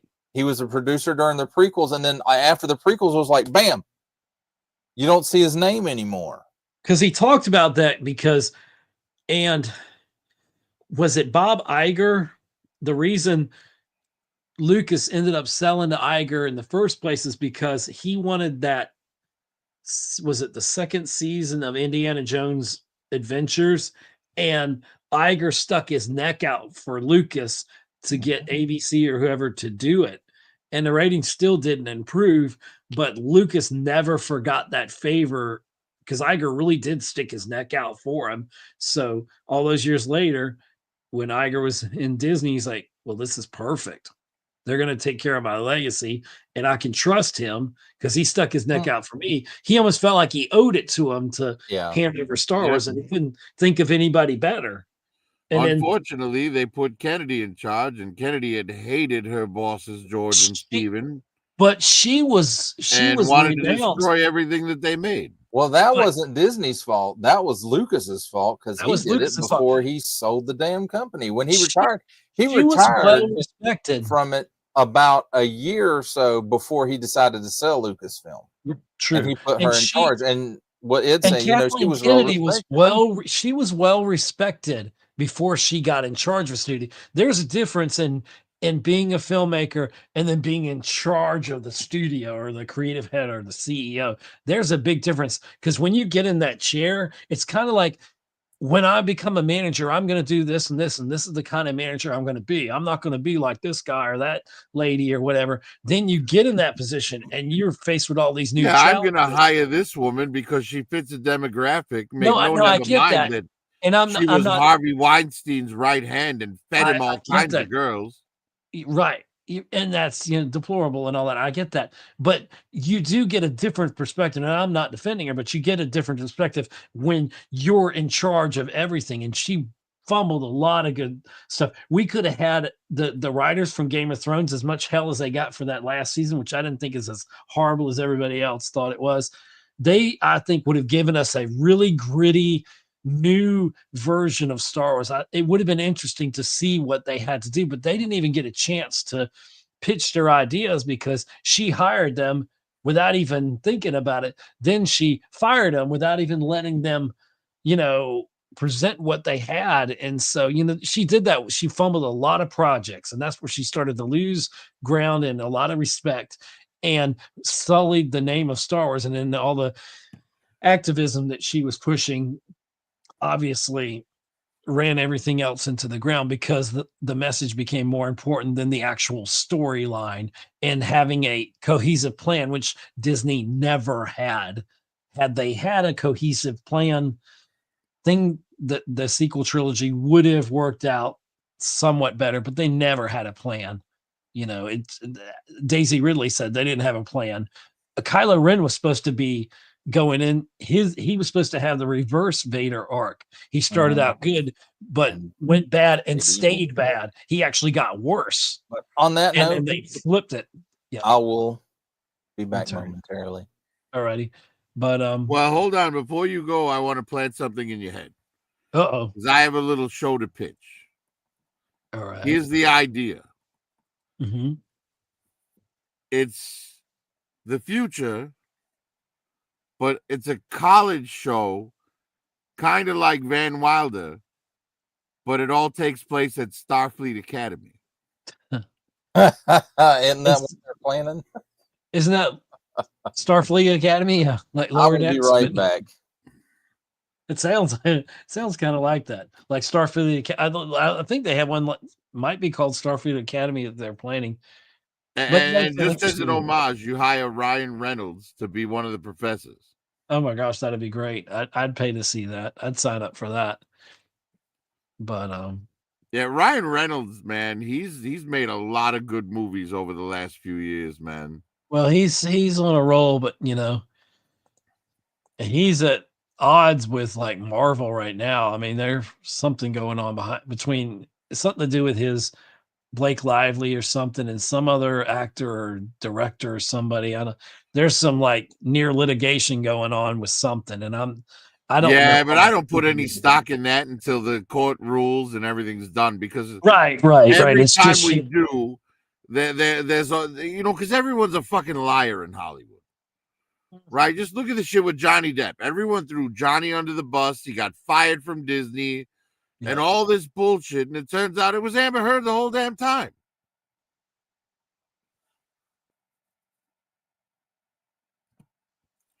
It's like Amber Heard. She strikes me as the kind of woman who's like coasted through life on her looks.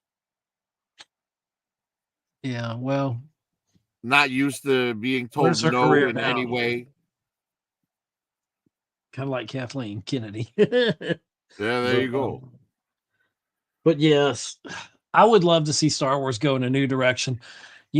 Stop pissing on the sacred ground, Skywalker ground. Let's finish it all up. Let's move on. Go play in another sandbox. Well, speaking of different sandboxes, I'm like so disenchanted with Star Wars. I'm getting there. Honestly, Star Trek isn't very far behind Star Wars in the disenchantment realm. They're not our franchises anymore. They're not making content for us. We're not the demographic anymore. So here's the franchise that I feel has been great all the way through without a single bad movie. There are some people who would disagree with me on that last one being bad or whatever, but I disagree. I think it was great. I'm talking about the Potter universe. There are some you don't mess with them, Harry. The Potterheads that you don't mess with them. They're not as devout as the Tolkien fans, but they are devout. And the Potter films were great. I'm not a big Potter fan, but I do appreciate them. And I know that I almost attribute the Fantastic Beasts, all those movies, the ones that came after the Harry Potter trilogy. I guess I don't know if it's Fantastic. I forgot what it's called. I fucking love Fantastic Beasts.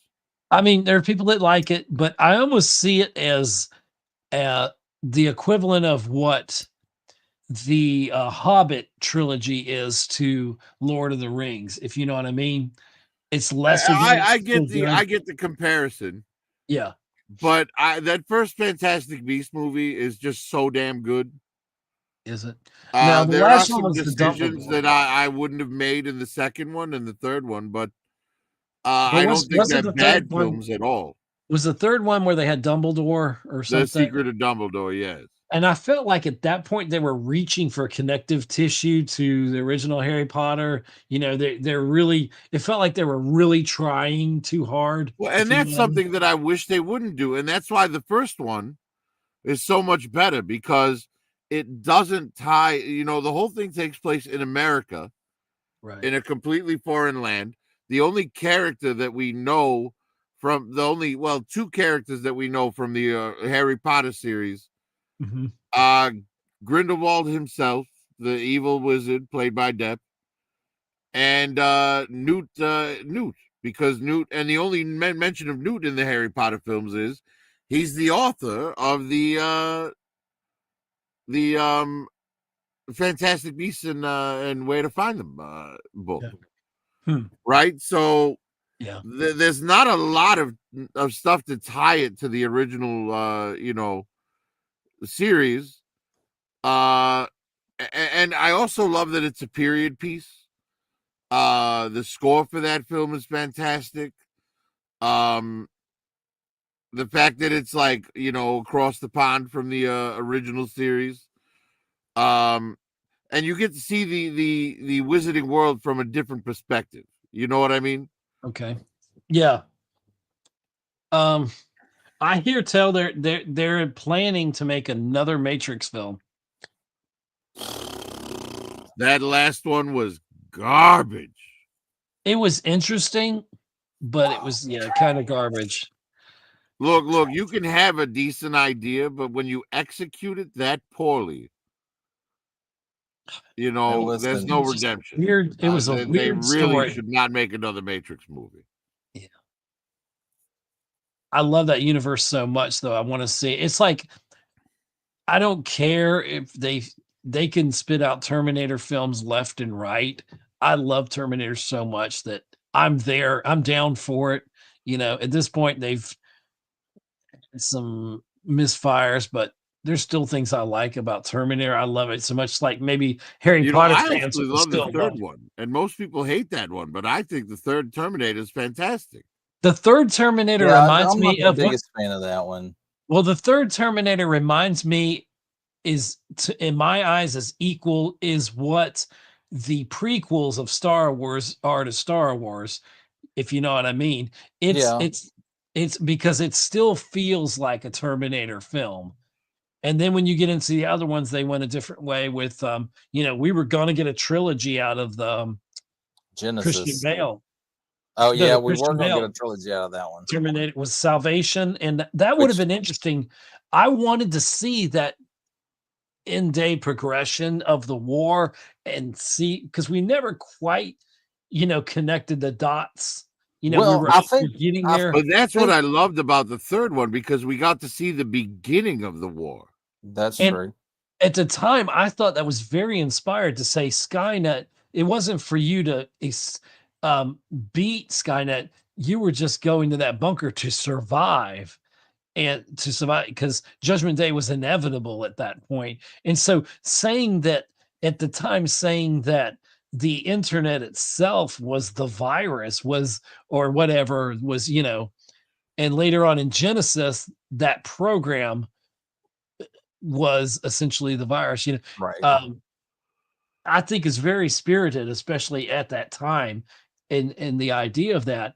And that's what I like it. There's things I like about Terminator 3, and I liked Christina Loken.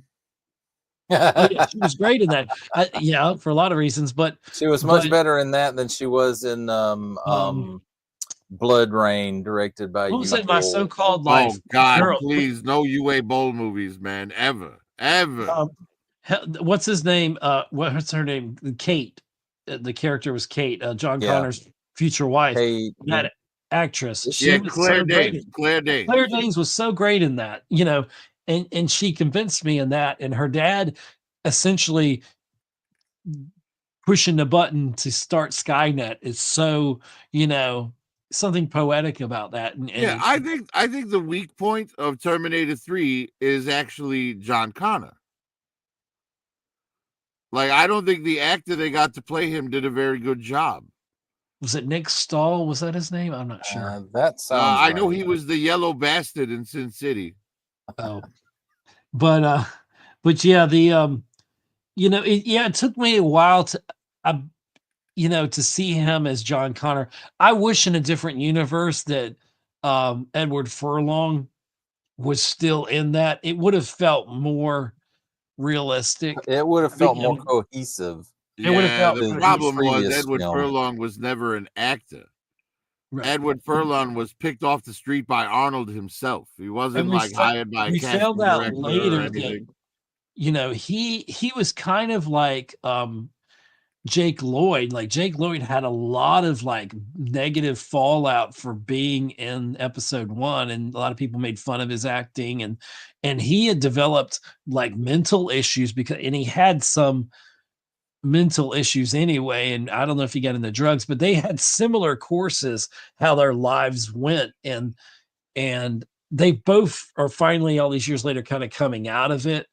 Furlong, I think, a little bit better than Jake Lloyd has. Oh, well, at least Jake Lloyd never made the fucking Crow movie that Yeah, Edward Furlong did. That was a right. nightmare. But the thing is, but they dealt with a lot of stuff outside of the business, and it's unfortunate, because even I think of Ahmad Best, at least they gave him, he got to be a Jedi on screen, and damn it, what was it? Because he was the Well, actor he got that to played. play. He was the one who saved Grogu. Right, Yeah. right. Well, he got to play a different role in episode 3 as well. He and not episode 3, it was episode 2. Because he was the Jar Jar actor. Yeah. So in episode 2, he and Anthony Daniels, who of course plays C-3PO, they were in that bar scene where Obi-Wan and Anakin are hunting. Rethink your life. The changeling. You don't want to sell me death sticks. Yeah. No, it wasn't that guy. But anyway, there's like these 2 Republic officer looking dudes, and that's what they were supposed to be. But according to their action figures, they were actually con men who were trying to pull some kind of scam with being Republic officers or some shit. I don't remember exactly what it was. But anyway, they are in the bar during that scene, and you see them for like a split second when like they walk in, oh, Jedi business, get back to your drinks or whatever. Now here's some interesting, I love all these what if castings that almost happened but didn't. And one of them that I've heard of recently, both of these, I heard them a while back, but kind of got more confirmation of them, that when Marvel was being, up for the highest bidder, when they were in their worst days, Michael Jackson wanted to buy Marvel, and he would have owned Marvel. Can you imagine that? And he asked George Lucas, he wanted to play the live action version of Jar Jar Binks, but George is like, no, I'm going to go with this CGI kind of, and all that. And that was a good, in all cases, it was the best outcome that happened. But he also wanted to play Toby. He would have been Spider-Man. He wanted to be Spider-Man. Yeah. Yeah. So, and I'm glad. Make me an Agent Z. I could be Agent M. Let's face it, though. Yeah. Michael Jackson's talent was music. It was not acting. He was not an actor. I don't care. He could have taken a bunch of acting classes. Yeah. And he'd have never been an actor. Right. And it just wasn't any. And if you don't believe me, if you have ever been to Disney World and you've seen Captain EO. Well, Captain EO was just terrible. You know what I'm talking about. Sure I liked it better as like a kid when it came out. When I actually got to see it when they brought it back, I'm like, the best acting that Michael Jackson ever did was in the Thriller video. That was it. Wiz. He was pretty good in the Wiz. Oh, the Wiz was solid. Wiz was solid. But the thing is, I mean, he would have studied, and I think if he really tried, he could have done good. But it would have been a total different feel and it just wouldn't have worked. Like certain actors wouldn't have worked. Like, dang it, I heard about another casting. It would have been different having Tom Selleck as Indiana Jones, but it could have happened. It almost, that the whole dynamic of that movie would have changed because they weren't casting individual actors, just like in Star Wars. When they were casting for Star Wars, they were looking for chemistry between actors to play these roles. And if we had gotten Tom Selleck as Indiana Jones, we'd have ended up with Sean Young as Marion. And I'm sorry, but Raiders without Karen Allen can go spit. Yeah. Yeah, I mean, things happen the way they're supposed to. I think John Travolta was up for Indiana Jones, and you got to look at the time, he was one of the hottest. Travolta probably did go out for the part. Now, whether he was ever truly considered for it, I don't know if it was Indiana Jones, but Burt Reynolds, how big he was in the late 70s, early 80s. He was up for Indiana Jones. I think, would have made a better Indiana Jones than Tom Selleck. But Tom Selleck could have been a good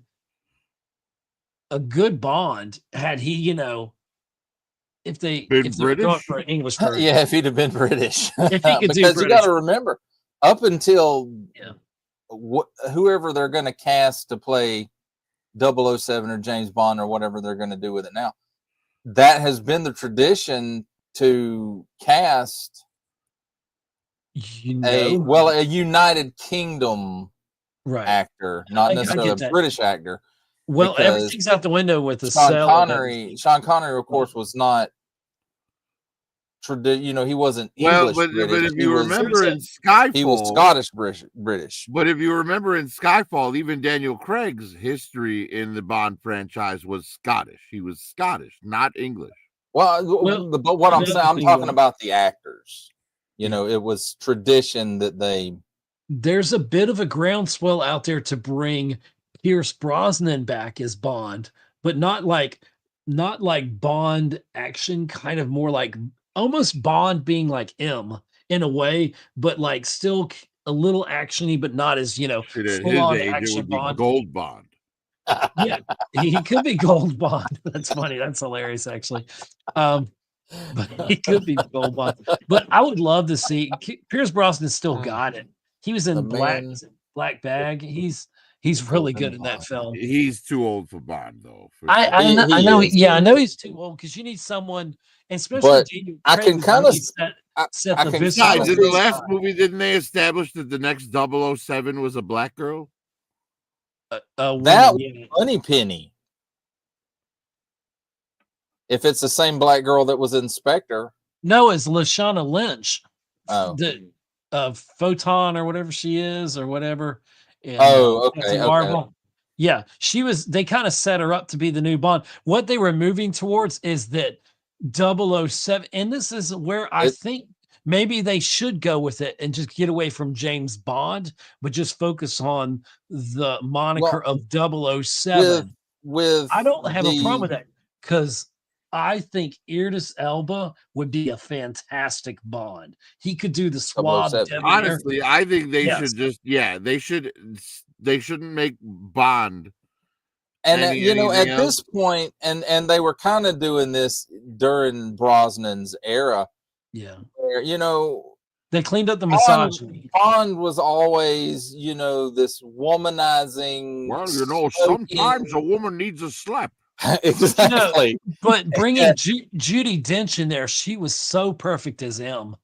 And she kind of she helped mature Bond, and he was still whimsical and he still did his things, but it wasn't, and the times had changed. You needed to kind of update that, because that kind of machismo doesn't work anymore. That's what I'm saying. As much as they're wanting to change what the character was, they should just do away with James Bond himself, and it's just be 007.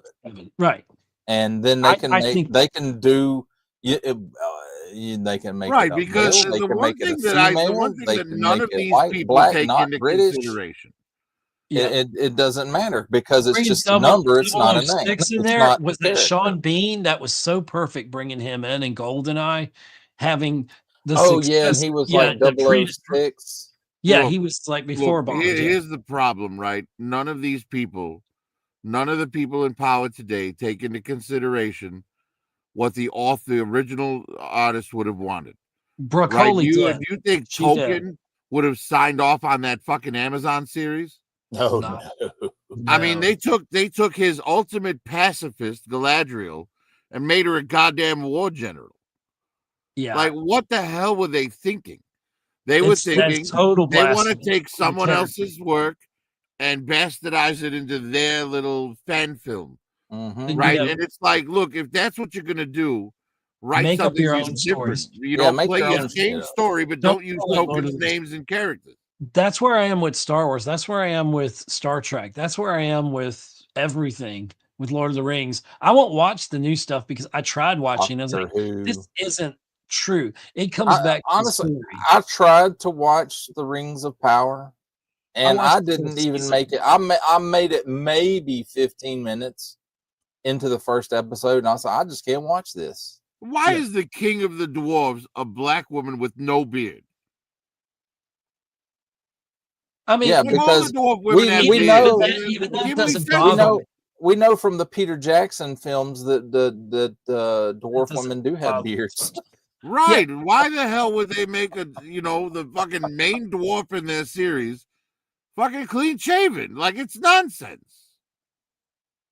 So I don't misunderstand. I understand that there, when you're making a TV show or a film or what have you, media outside of the original media, which in this case is books, you have to take certain liberties. You can't, 100% do what they did in the book. You can't 100% do what they did in the comic. Unless you're Robert Rodriguez doing Frank Miller. You can't fundamentally change the aspect of a character, especially if you're keeping that character's name. That's what I'm getting to. If you if in that creative license you're skewing so far away from what was originally intended, then it's not even that property. I had a problem and I kind of feel like that's what they did. I don't know if anybody watched that last Dark Tower movie. No. Where they tried to stuff 7 Stephen King books into one movie. But it didn't work. It's like honestly, they could have saved The Last Jedi and to an extent Rise of Skywalker or whatever it would have been I had no problem with Luke having a falling out, a crisis of faith.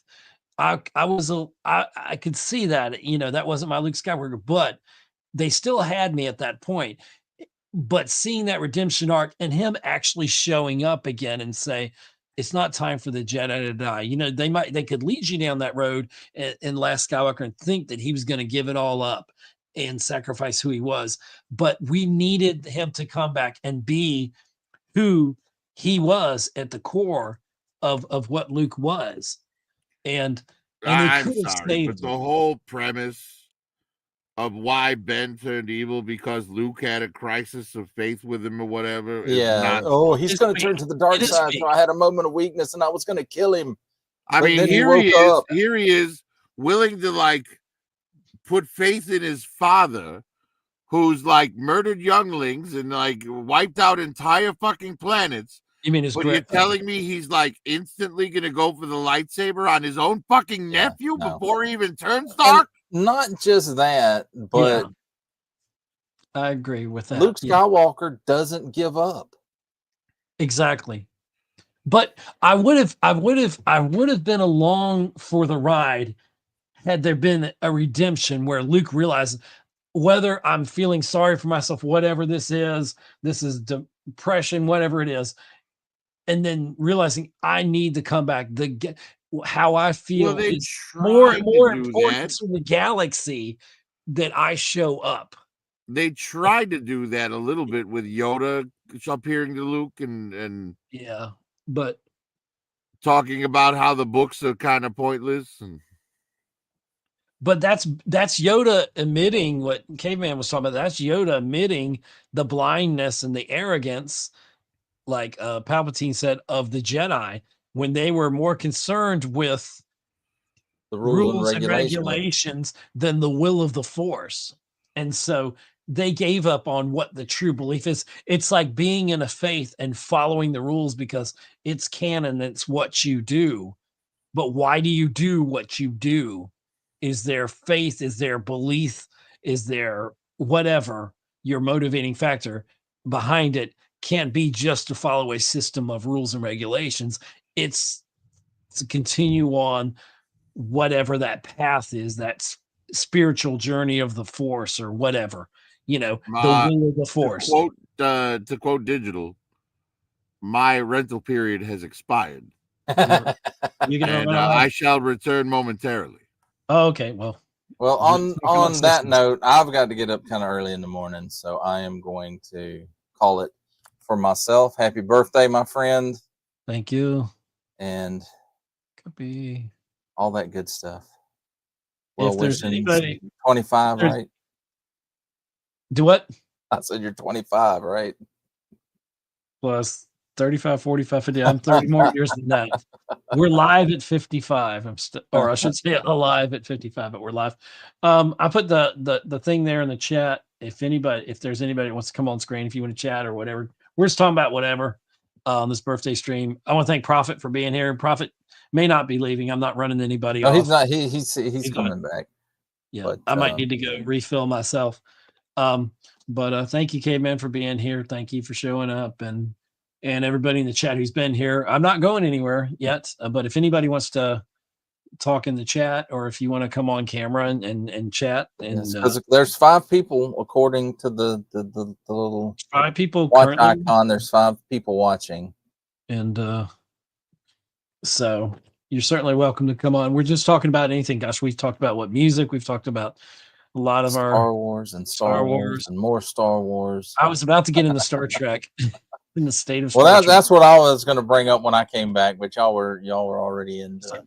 Well, we can pivot to that because I know Strange New Worlds is about to drop season 3 eventually, and they lost me on season 2. I got to go shoot up with some insulin and oh dear, and get ready for bed. Oh, that's right. You're leaving. Okay, but Prophet's not. Okay, so it's fine. But no, when he comes back, and by the way, Curtis couldn't make it here tonight because he was celebrating his niece's 21st birthday. But he did tell me to tell you happy birthday. So thank you, Curtis. I don't know his channel, Sergeant Curtis Schultz. Yes, it's Sergeant Curtis Schultz. Star Wars Squawk Box, I think. Yes. Yeah, I don't have the link, but he deserves a like, share, and subscribe. Go ahead and plug yourself on your way out. Yes, I am the Digital Caveman. Because I am the Digital Caveman. And where can I'm on YouTube.com/@Digital Caveman with 2 N's, just like it is up here on the screen. You can see it right there. And there's the address right there. You can also search for Digital Caveman on Threads and Instagram, and you might find me in Discord, a couple of servers. Yeah. But that's about it. So okay, you do unboxings, right? Do what? You do unboxings on your channel? No, I don't do no damn unboxings. I do reviews. You do action. I don't know what's so hard that you can't understand that. No, I get it now. Now that I said it, I'll probably forget. But I'm not so sure that you do. No, I don't get anything. He doesn't. I retain it. So, but Prophet is back now, and I bid you both adieu. And I will see you next time. Laters. Have a good night, brother. Yeah, I don't have much left in my tank either. I've got a very important day tomorrow. Oh, is this something you can talk about? It is. If you can't tell. Hang on. Let me just take a quick look here. No pressure. No pressure. All right. We've got 5 people watching. Make sure and tell people. I where they guess can it find doesn't you. matter. I'm going in for EKG tomorrow morning. Ooh, is that where they scan your heart or your head? Echocardiogram. Oh dear. So Everything's for okay. the I hope heart, it's to make sure that I'm that you have able a heart. to get my surgery on Thursday. Oh, well, good luck with that. Let us know how things go and all that. We'll be Well, pulling for if you guys hear from me on Friday, you'll know it went all right. you. If not, we'll have to take over the show, man. We'll have to take over the top 10 of the year programs. No, but tell people where they can find you and what you do. Well, you can find me on, just what they were talking about, Sergeant Curtis Schultz, Star Wars Squawk Box. That's where we do our, movies ranking show. Mm-hmm. I also do stop motion. I haven't done anything in a while, but I have a lot of plans for the new channel. It's just called The Profit Director. He does some really great stop motion stuff. It's pretty incredible. The voices and everything. Right. I highly recommend my Muppet, my Dr. Teeth and the Electric Mayhem review. Oh dear. Let's check that out. Oh, we picked up somebody else. Anyway, if there's anybody, I don't know, I can't see who you are in the chat if you don't say who you are. But if any of you are out there and I've got the StreamYard link here. If you want to join us, if you want to come on camera, or you just want to, show up and speak or talk in the chat, we can go on for a little bit longer if you want. Let's see. Boom. M3's got something. He said, I chimed in 2 minutes ago. Prophet, I'm throwing a prayer your way. I thought he said a party. I'm throwing a prayer your way. Best wishes. I hope all goes well, man. Fist bump. I did not know that you had that going on. And Gunig on. Oh. Oh, he said Gunig on. Oh. Thank you. And then he said, I highly recommend Profit Director's channel. And M3 says, appreciate it, M3. Yep. Well, good luck, Prophet. It's good seeing you. Thank you for showing up. I appreciate it. And good luck with everything this week and keep in touch. Again, man, happy birthday. Congratulations on not dying for another year. Yeah. I plan on to make this a yearly thing where I don't. Well, when I was 19, a psychic told me that I would die in 2025. So, well, God, we'll see if they were right come Thursday when I go in for surgery. Can you please try to outlive that prediction? We'll see. All right. Well, good luck, brother. I don't put any stock in that crap. It's not something that I believe in at all. So right now, the way the stock market is, I wouldn't put stock in anything. Or maybe you should. Maybe you should be buying now. Anyway, but good luck with everything, Prophet. So, cool. If you got to run, you got to run. So yeah, I gotta leave at like 7 o'clock in the morning. So yikes. Hey, Bull's here. Anyway, I got the link up if anybody wants to come on camera and we can chat, whatever we want to do. I mean, I can end this or we can continue talking. We're just talking about anything. We were talking Star Wars. We were talking music. We talked everything else, blah, blah, blah, blah. So we're just kind of chilling, just hanging out. It's a good way to spend my birthday. But anyway, I'll see you, Prophet. Take care, man. Have a great night. All right. So, it's just us. Look deep into my eyes. You will like, share, and subscribe. But anyway, if I can keep talking. I don't need anybody. I'll just talk. So what else is going on? Let's see. So I had a good birthday so far. Got some plans coming up later in the week. So it's kind of a week, 2 weekend kind of celebration of my birthday. You can probably hear my puppy in the background there. He's getting a little vocal. I'm gonna have to go and hang out with him soon. And Yeah. Okay. Hi, Ed. Little Ed. Yo. Okay. I liked. Okay. I'm not sure. I liked. Okay. Um. Anyway, so oh, there's 7 people here. There's a bunch of people showing up. I always show up at the end. How does this end? It doesn't end. But anyway, so I got the link. Where's the link? I knew I had the link somewhere. I'll drop it in the chat. But if anybody wants to come on and chit chat, yep, let's pass the time with me. That's fine. Boop, doop, boop. There, I'll put it in the chat. Just so if anybody wants to hit that link, you're certainly welcome to come on camera or just talk or whatever. I don't care.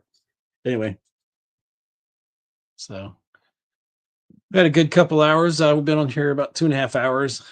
Caveman and Prophet and all that, and just chatting about a lot of stuff, talking about a lot of our favorite franchises and stuff, and whatever else. What else were we talking about? I didn't really get a lot of like presents for my birthday this year. I didn't really want any kind of presents, so it was more about experiences and doing things. Went and saw a movie today.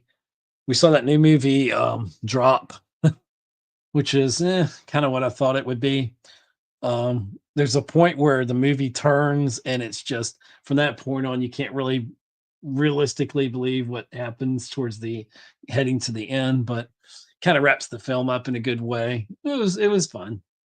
It was the Monday mystery movie at Regal and all that. So, what else? So if you're new here, at the channel, we usually talk film, TV, and tech. Not so much tech lately. I don't get to invest in a lot of tech like I do. Probably the last thing I had is my camera that's moving with me here. It's an Insta360 4K camera, but with the version I'm using to live stream with on StreamYard here, it can't push up more than a 1080 signal. So I'm capable of doing 4K, but I'm not capable of displaying 4K on the stream. So I guess if I do like a recorded video, that then I could definitely do that. But just on the streaming, I'm not going to pay extra. I don't need to pay extra for the remove the watermark of StreamYard off of there and all that. It's not worth it for that, for what I use it for. But I can handle 6 people on here on a live stream like this. So if anybody, if you wanted to come on camera and chit chat, or you got any topics you just want to throw out in the chat, things you want me to talk about, or we can talk about, then here's your opportunity to be active in the chat. What is happening? Current comment. What is that? Oh, sorry. Anyway, so what else is going on? So this is just a birthday stream, just me hanging out live at 55. But we were talking about reminiscing like some of our earliest memories of like when we're talking about music and different genres of music and the decades and the type of music, and kind of all going through some memories of like growing up. Like I remember listening to AM radio when my mom was driving us to school, and it's funny how music maps your life a lot. You can hear different songs or types of songs, or you remember how you heard the songs, whether it was like on radio or whatever, like your first CD that you bought, or your first cassette tape. I can remember 8-track tapes barely. They were like they were at an end kind of when my uncle had a 8-track tape, and ironically, I think it was probably because his daughter, my cousin, she had, I think it was Snow White and the Seven Dwarfs, and I remember listening to that. And the thing is, you couldn't rewind an 8-track tape; you had to play the whole thing through. So I remember being over to our grandparents when I was really young. This is in the 70s, I imagine. And so I remember an 8-track tape. I can remember back that far with the median, and it's funny how you remember certain. For me, music, they're always like little guideposts of where I was in my life growing up, and even into the present time, and all that. And we were talking earlier about how it's once we got into the 2000s and the 2010s and the 2020s now, which we're literally halfway through at this point, music is less defined. It's more splintered and scattered, which is good in a lot of ways because it's much it's hard to really define what mainstream is, where you had very regimented styles. You had different styles, like I can think back in the 80s, but it was more corporatized and compartmentalized and and all that. And then we got into later music where the rise of the internet, and now you don't really need a record company to be successful. All you need from a record company, if you don't have a viral push, is a push for that. And we were about to talk about AI, and it's amazing as I'm fascinated by technology. Um, and we're actually already there. It's to say we were very close. 6 months ago, I would say we were very close to having AI artists. And I literally was watching a great channel, Rick Beato, Beato, very established musician, very intelligent guy. You should check his channel out. Give him a subscribe and check out his YouTube channel. But he's talked with a lot of famous musicians of different genres, and he regularly will look at new music and he'll break it down to the beats and the measures and all that stuff, the technical stuff that I don't have that knowledge of. But it's fascinating to listen to. And this is kind of what got me sparked in my mind thinking about talking about different styles of music and different over time, and thinking about the fact that um music now, he was talking about this as a video literally the other day I was watching, where he was talking about AI music, and he was mentioned a couple services, and I can't remember without looking at the video. Obviously this live stream is unscripted, so this is out of my head here that we're talking off the top of my head. And but he was playing, like, there's these websites you can go to and you can type in a prompt and generate songs, and they will generate complete songs.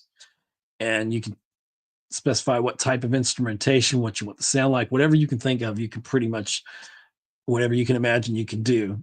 And most of these songs, you can tell still that they're AI, but some of them are incredible. And I was watching, it's a place, it might be out of Colorado, I'm not sure. I stumbled across this YouTube video for a record store, and they sell like turntables and stuff like that. And I think they still actually press vinyl records, which is pretty interesting. And I saw a show on TV the other day on Access TV that was similar to that. That a shop that presses records, and I think they were in Cleveland, Ohio. Anyway, both fascinating. But what I'm getting at is they were talking about um, the styles of music, and how you can create music, and like the rise and fall of and return of vinyl. And especially as this generation is discovering a lot of acts from the 80s, 70s, 80s, 90s, etc. It's good that some of that music tradition continues, and yet they have their new music that they're making their own. But they were talking about, in line with the AI creations of music. And Rick Beato has talked about the point that we're going to get to the point where you're going to have an entire music industry that is nothing but AI generated. So essentially, the record companies can create their own AI artist of any genre they choose, create the music however they think it ought to sound. They can create it, produce it, promote it, sell it, you know, all of that, and have complete 100% control of the entire creative, quote unquote, loop of things. Is it soulless music? To an extent, yes. But then you'll have the regular music industry, but you'll be able to still differentiate between the human aspect and the non-human aspect. But with that being said, the technology is advancing so rapidly that it's as the song by REM once said, imitation of life. That's, is it truly sentience? I think I'm saying that right. Sentience, or is it just an imitation of life? Is it just imitating human behavior? And actually, that's what AI is, imitating human behavior. But we're getting closer and closer where eventually, um, it's not, that imitation is almost real. And in some ways, here's another thing that one record company was talking about. One of the videos that I alluded to earlier was talking about how, if you're familiar in the 90s, well, it started in the 80s with, and went into the 90s, especially into the 2000s, what they call the loud, quote unquote, the loudness wars. And basically, anything that was put out on albums, and then, vinyl 45s or albums, and then cassette tapes, and then CDs, especially when we got into CDs, we got into the digital medium of music. And they took the analog stuff and they did a lot of the noise compression, but they cranked up the highs, and they kind of juiced it up a little. And I'm not talking about the use of auto tune. That's a whole different animal, where it gets you pitch perfect on stuff. But they were kind of doing something that with the loudness levels, and you got to where CDs and digital music started sounding so perfect. But this is the point of that video, one of those videos that I watched, and they were talking about how, is it the same music? It's the whole Theseus ship. If you keep replacing boards in the ship, in the museum of Theseus, the ship of Theseus, at what point is it a new entity, or is it still the ship of Theseus when you've replaced all the boards? So is the soul still there? Is the ship of Theseus, if you know that comparison. And so that's kind of what the new thing now is, to use AI to enhance vocals, to fix, especially in live recordings, stuff out of the 70s, 80s, whatever, maybe 90s, that the idea of a live concert is it's not always pitch perfect. It doesn't always have to sound like the record, but they can go in there in those live performances using the AI to enhance the vocals, the pitch, the range, and stuff like that. And even on a microscopic kind of level, if you're looking at, the notes and the tonal frequencies, they can adjust those frequencies to make it pitch perfect, to make it tonally, 100% the way, yes, the artist wanted to make it sound. But I still like and I still think people, yeah, that may be a flash in the pan kind of, oh, that's cool, man, that's never sounded better. Sounds just like the record, but it's live. Well, it's live. It sounds like the record because they've enhanced it. And so I do like when something is remastered from the source tapes, because you get a lot of the original stuff with the frequencies. When you get into the digital, it's so easy to tweak a knob and just tweak this little thing. Nobody's going to notice this little tweak. And then when you do one tweak, you're always, well, if I did that tweak, I might as well adjust this tweak, because these two parts won't be in like perfect synchronization to each other, or in alignment in that sense. And so you want to tweak it to just make it better. But when do you keep changing out those planks that have got a little rod in them that make that ship of Theseus what it is? When do you stop tinkering with it? George Lucas, a genius, a master of storytelling and all that, he never did a new Star Wars without bringing something technologically advancing.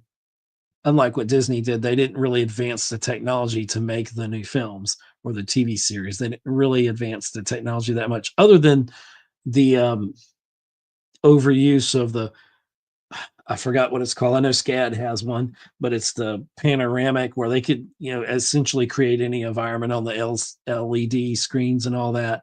And yeah, that's fascinating. But at a point, are the shadows correct? Is it how natural light would behave? When you start manipulating with things in the digital realm, you have to, and it goes with photographs, it goes with film, it goes with the shadowing and everything. Are you doing it correctly? Is it obeying the laws of physics? And you have to still, if you want something to be realistic, you have to make sure that it adheres to those principles of sound and light and all that. um so that's the thing now is, going back to recordings and enhancing them using AI. And then on the other hand, you can totally create music. Like, I could do a podcast that's so much easier workflow and have so much more incredible content if I just utilized AI. And eventually I may, venture into some of that. But I'd rather just have my opinions and give them to you as they come to me and in the way I'd like to present them. But if you're putting together some kind of presentation, we're not we don't live in a vacuum, an air tunnel, or whatever the euphemism is. You incorporate, you use these tools like AI to enhance what you're doing, but they don't replace the creativeness. Like being a graphic designer, sometimes you may have to use AI. We're being trained to, you know not ignore AI. You can't be alive in 2025 and beyond and not think AI is an aspect of your creative process. It can enhance what you create, obviously, as long as it's not doing all the work, but it can give you a few of the building blocks, fill in some of the blanks where you're trying to build an idea, if you know what I mean. Not that it creates the idea. I'm not talking about just sitting there tapping text in and boom, you've got a beautiful Picasso picture or something equivalent. You'll never be able to copy that. But I don't have the book with me, do I? Um, there's a book I wanted to reference in here, but I think it's called Steal Like an Artist. I have to find it. Where is it? And it's not talking about actually stealing. It's actually talking about the fact, very interesting book. I may have to run and go grab it real quick. But basically, the book talks about, if you take an idea, basically everything has been created that's going to be created to that sense. But if you take the aspect of something, everything is a play on something, um, the trope of the hero's journey, which Star Wars is built on. It's been done over and over, but the idea of the Matrix has been done over and over. It's just, you put you put it in the context of the time you're creating it, and whatever time you decide within that time that you're creating it, that creation is going to exist in, or several times if that's what your storyline dictates. And you can use these tools to help bring about your creative process. But this what does it say? I need to go grab the book, and I'll do that in just a second. But it's basically saying steal like an artist. It's not saying you steal, that you just totally lift someone's work and say, oh, this is my work, because that's wrong. That's plagiarism. That's wrong. But you take the idea and then you use your creative spark of where it inspires you. There might be just a little part of something. Like, I can listen to a song. Like, sometimes when I write poetry, and I haven't written like I need to, I'm going to start focusing a little bit more on that. But there's been times I would just put music on, and I might hear a lyric, or I might hear the way a certain phrase is said, some phrasing of a song. And I've literally had been inspired to create completely original stuff from that, just how somebody phrases something. I used to like to listen to a lot of music by Sting, because he could do so much with his voice and so much with his phrasing and his singing. And I might have an idea of listening to one of his songs, and they're very, I'm not a good physical drawer in that sense. I'm learning to be better at that and learning the process of that. But I'm a visual thinker. So when I think in like pictures, I see ideas and then taking those ideas, but just crafting them into something. Like when I write something, I like to kind of create a picture with words.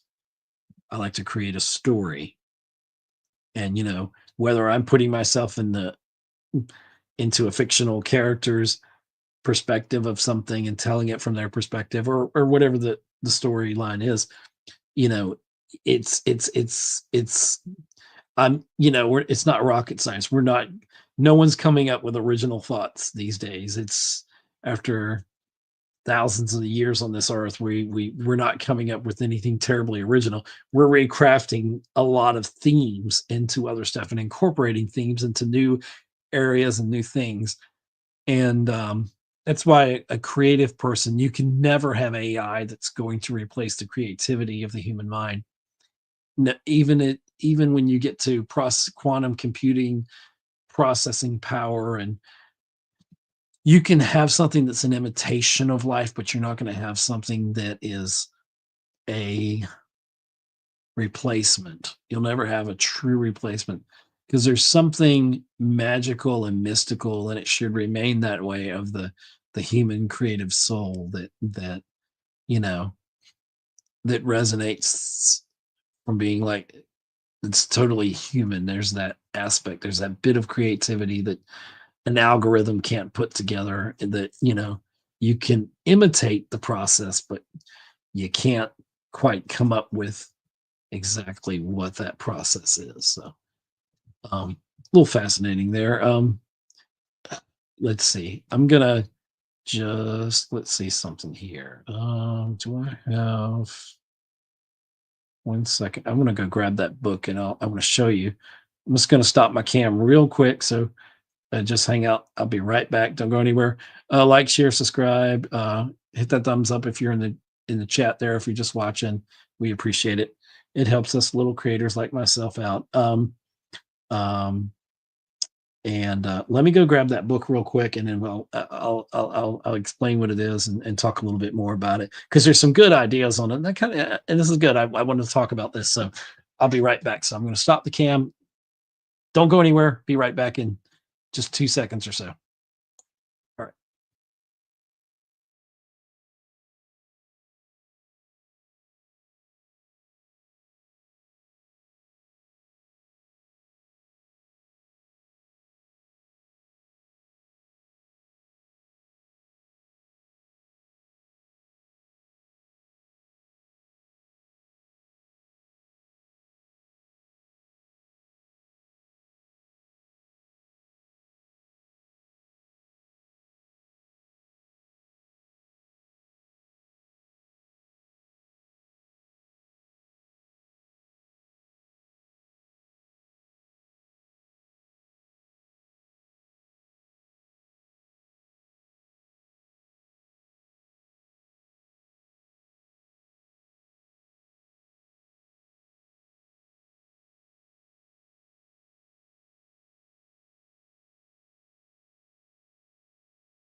And we're back. Nobody left. Thank you. Alrighty, so here's the book I was talking about. Steal Like an Artist by, I can't see that backwards, Austin Kleon. 10 Things Nobody Told You About Being Creative. This is a good read. New York Times bestseller. And it's got a lot of interesting anecdotes in here, different things. But these are some of the things it has on here. I'll let you see on the back here. I wish I could see this. I can't see backwards, so I can't really tell you what it's saying. Let me read to you. Unlock your creativity. 1, steal like an artist. 2, don't wait until you know who you are to get started. 3, write the book you want to read. That's important. Number 4, use your hands. Number 5, side projects and hobbies are important. Number 3, the secret, do good work and share it with people. And we're going to expound on some of these. Geography is no longer our master. With the internet, that's so true. Be nice. The word is a small town. The world is a small town. So be nice. That's good. Especially with the internet, we're all connected. So let's be kind to each other. That's number 8. Be nice. The world is a small town. Number 9, be boring. It's the only way to get work done. And 10, creativity is subtraction. And that's a good point. We always want to build up stuff and make it mammoth and add parts to it, but sometimes the simplest way is the best way. And let's see.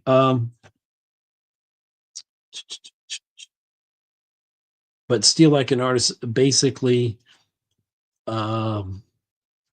it talks about ways that you can do stuff. And this is the good one in the forward here, and this is a T.S. Eliot quote. I like this one. It says, well, there's first one, there's a Pablo Picasso. He didn't live such a great life, but genius in what he did, but his personal life, not so good. He said, art is theft. That's interesting to think about. T.S. Eliot said, quote, immature poets imitate. Mature poets steal. Bad poets deface what they take, and good poets make it into something better, or at least something different.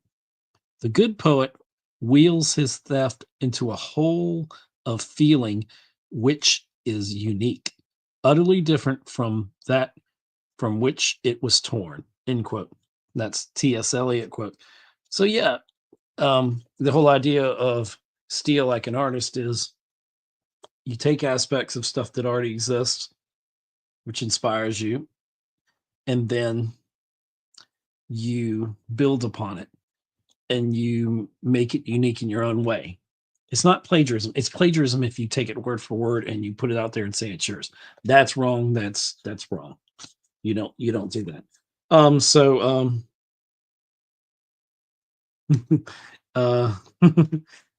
So it's very interesting.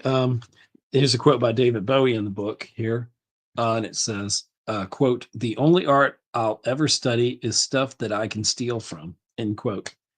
And once again, it's not about stealing. It's about taking an idea and creating something better. Our democracy functions, but not in a vacuum. It's if you're a true and wise leader, if one is to truly understand the nature of the force, they must glean from all directions, just not the dogmatic view of the Jedi, said the Sith. But we're better together. We're better when we stop excluding things and we start including things. I don't like to exclude. I like to include.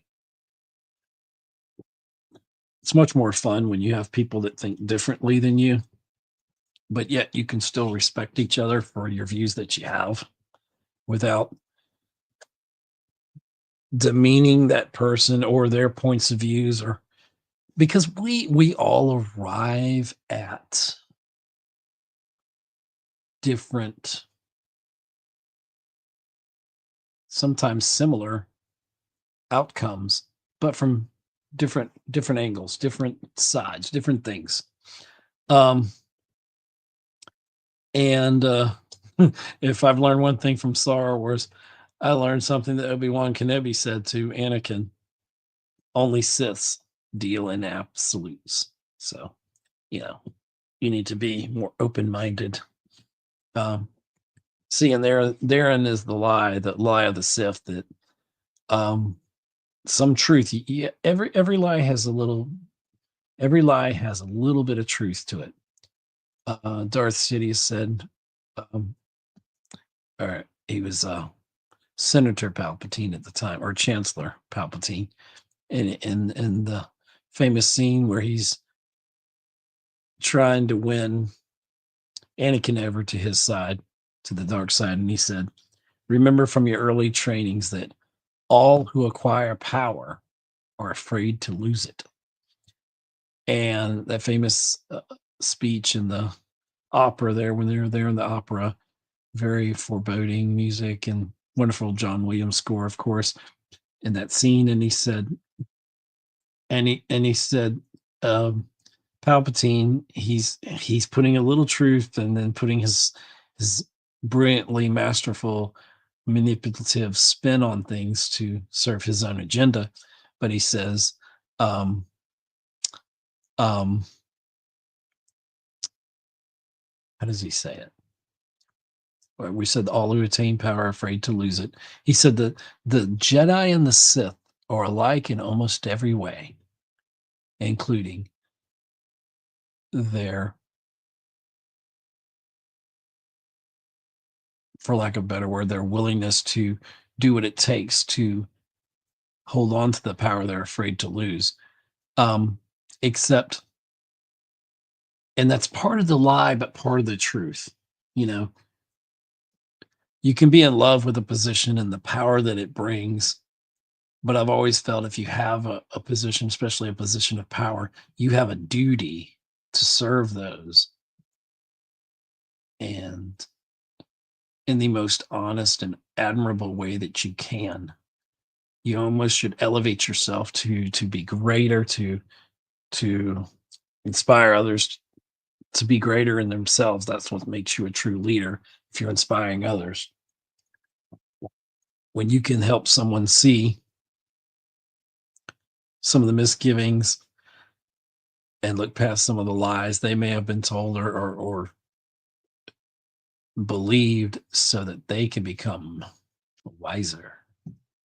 And whenever you do anything, I remember long time ago, long time ago, and I don't even remember the situation. I don't remember when it was. I had a discussion with somebody, and I said, and we were saying, I was like, "What's the most important thing you do in your business?" And he was talking about all the business stuff he does, and I don't even remember what the area of business was, and I don't even remember the context of this. But he was like, "Well, this and this is what you're, it's making this economic level, or it's achieving this financial goal," and those are true in that sense. But in the greater sense, I said the most important thing is, how well do you serve others? Because life is about service. It's not about what you do, what you gain, the awards. It's about, people aren't going to remember the awards that you won, and the trail that you blazed that serviced your ego. They're going to remember how well you treated them and how well you treated others. It's what you leave behind that matters more. So, we're getting deep and philosophical here. I don't know. Or we're full of it, or a little bit of both. So, but anyway, so a lot of that came from just talking about this good book. If you want to check it out, it's a good read. It's been around for a while. This is a 2024 version.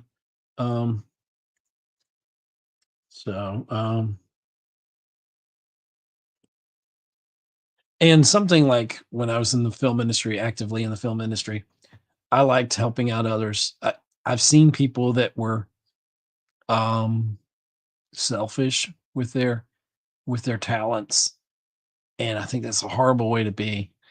I think that, or I've always tried to be, like, if I could give someone else a chance, and the situation was right and that person was willing to work, and you could see that, if I could see that this person had a genuine interest in like working with me and creating something creative like that, then I would certainly work with that person, because if they're just there, they're not checked into it. Don't waste your it's not worth wasting your time. But if someone's generally, there's a lot of people that don't get the chance. It's the mental there's that mentality that's, I don't want to get political, but there's that mentality of pick yourself up by your bootstraps. And then there's the whole other reality that some people don't have boots or access to boots in this analogy, or any means to do that. And if you have means to help someone else out, it's not just it's an honor, it's a privilege to do that. It's a requirement, I would say, if you're a good person, to help others. And because you'll find when you think you're being benevolent and helping others, they're actually helping you. They're helping you become more wise person. They're helping round out your philosophies. Make When you're helping others, you can't help, if you're a truly open person, you will gain from that experience.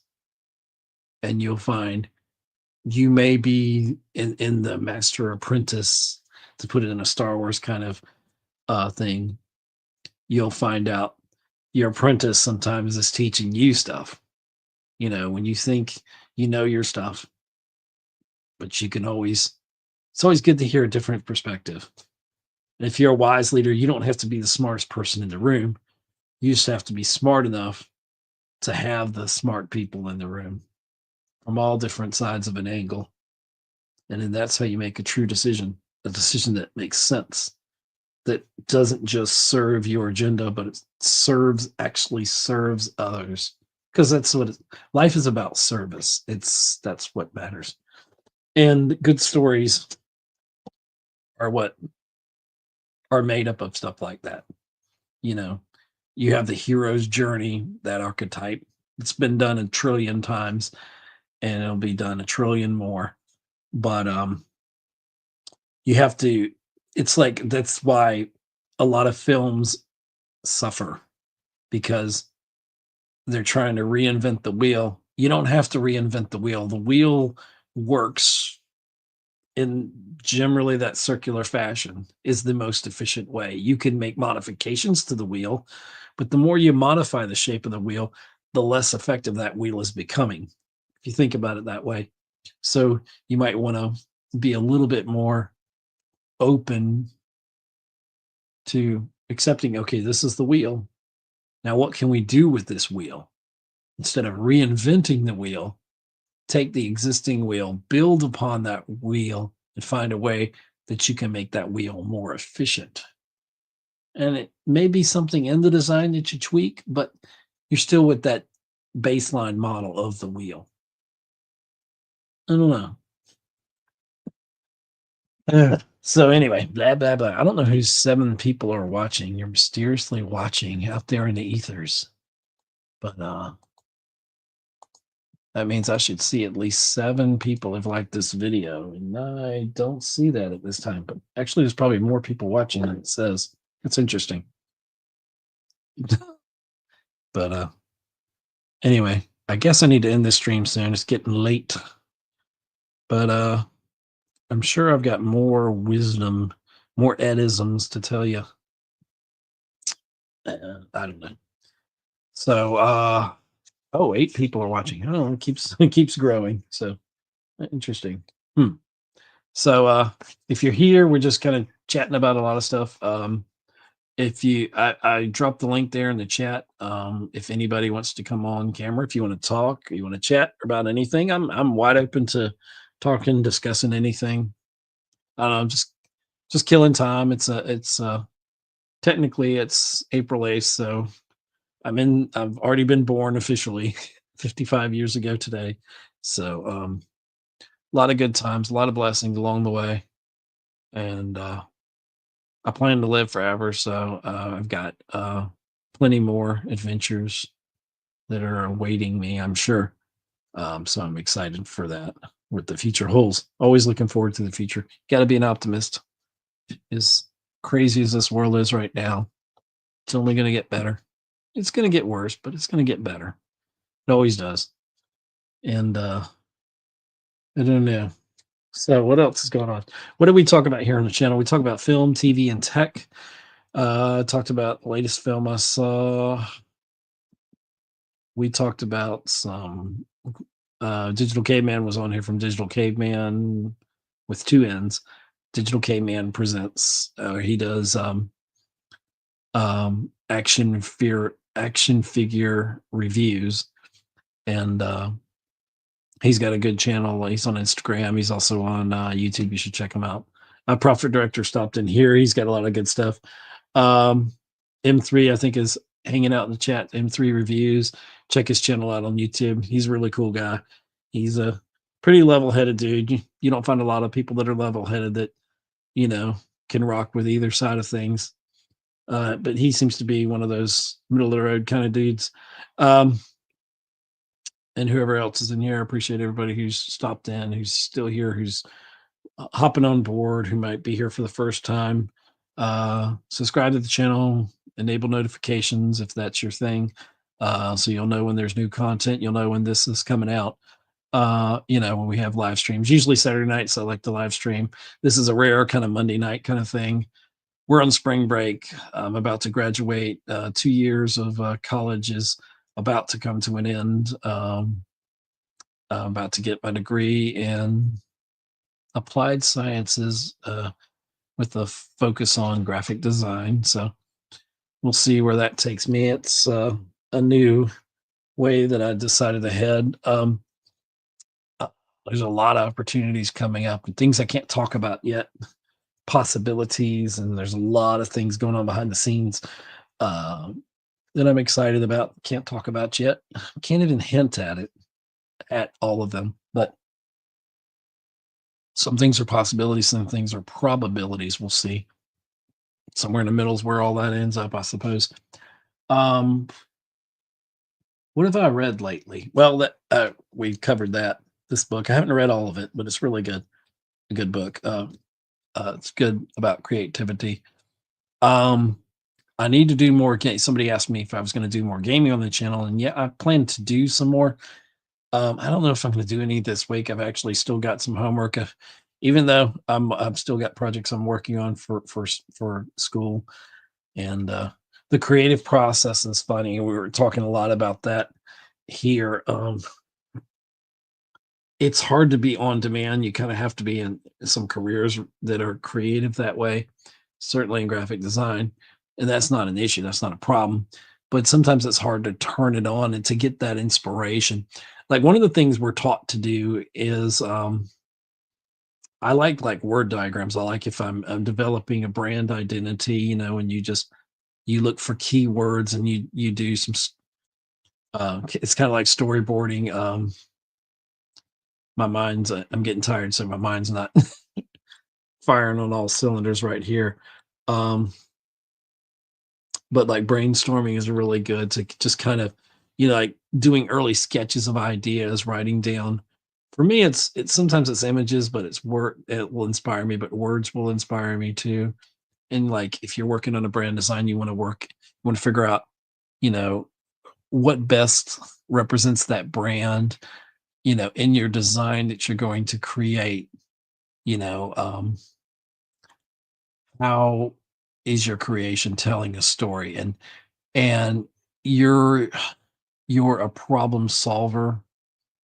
Your designs are filling a need, and they're finding out what that need. You're identifying that need, and then you're figuring out how to translate what that need, what that message is, who's your consumer exactly, and what roles are you fulfilling for them. Just like being a podcaster. Okay, you have a podcast. Everyone has a quote unquote podcast, whether it's a true podcast in audio format with an RSS feed, or it's a YouTube channel, such as this, but it's also a podcast.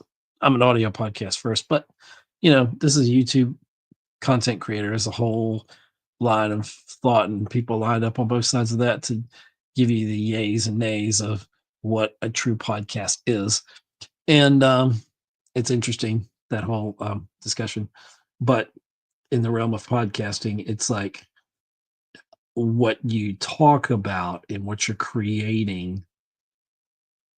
How does it align with what your niche is? You probably hear that when you're creating a podcast.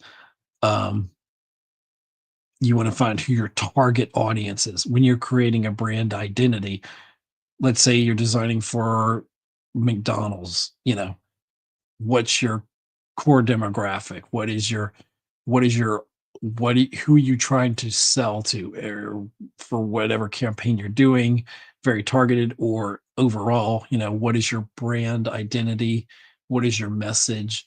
And your identity should be seen throughout all your designs. You should be able to look at a design and know what's there. And there's a whole line of processes that are lined up when you're creating something like that, especially when you're, logo design, you're doing brand design. You have to know who you're creating for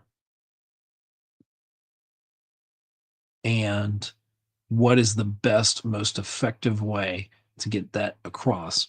And when you have a client, you're selling them on your design. You're telling them you have a process or processes where you explain why you chose the colors you chose, how they complement each other, and how they complement your message and what you're trying to get across. So very interesting.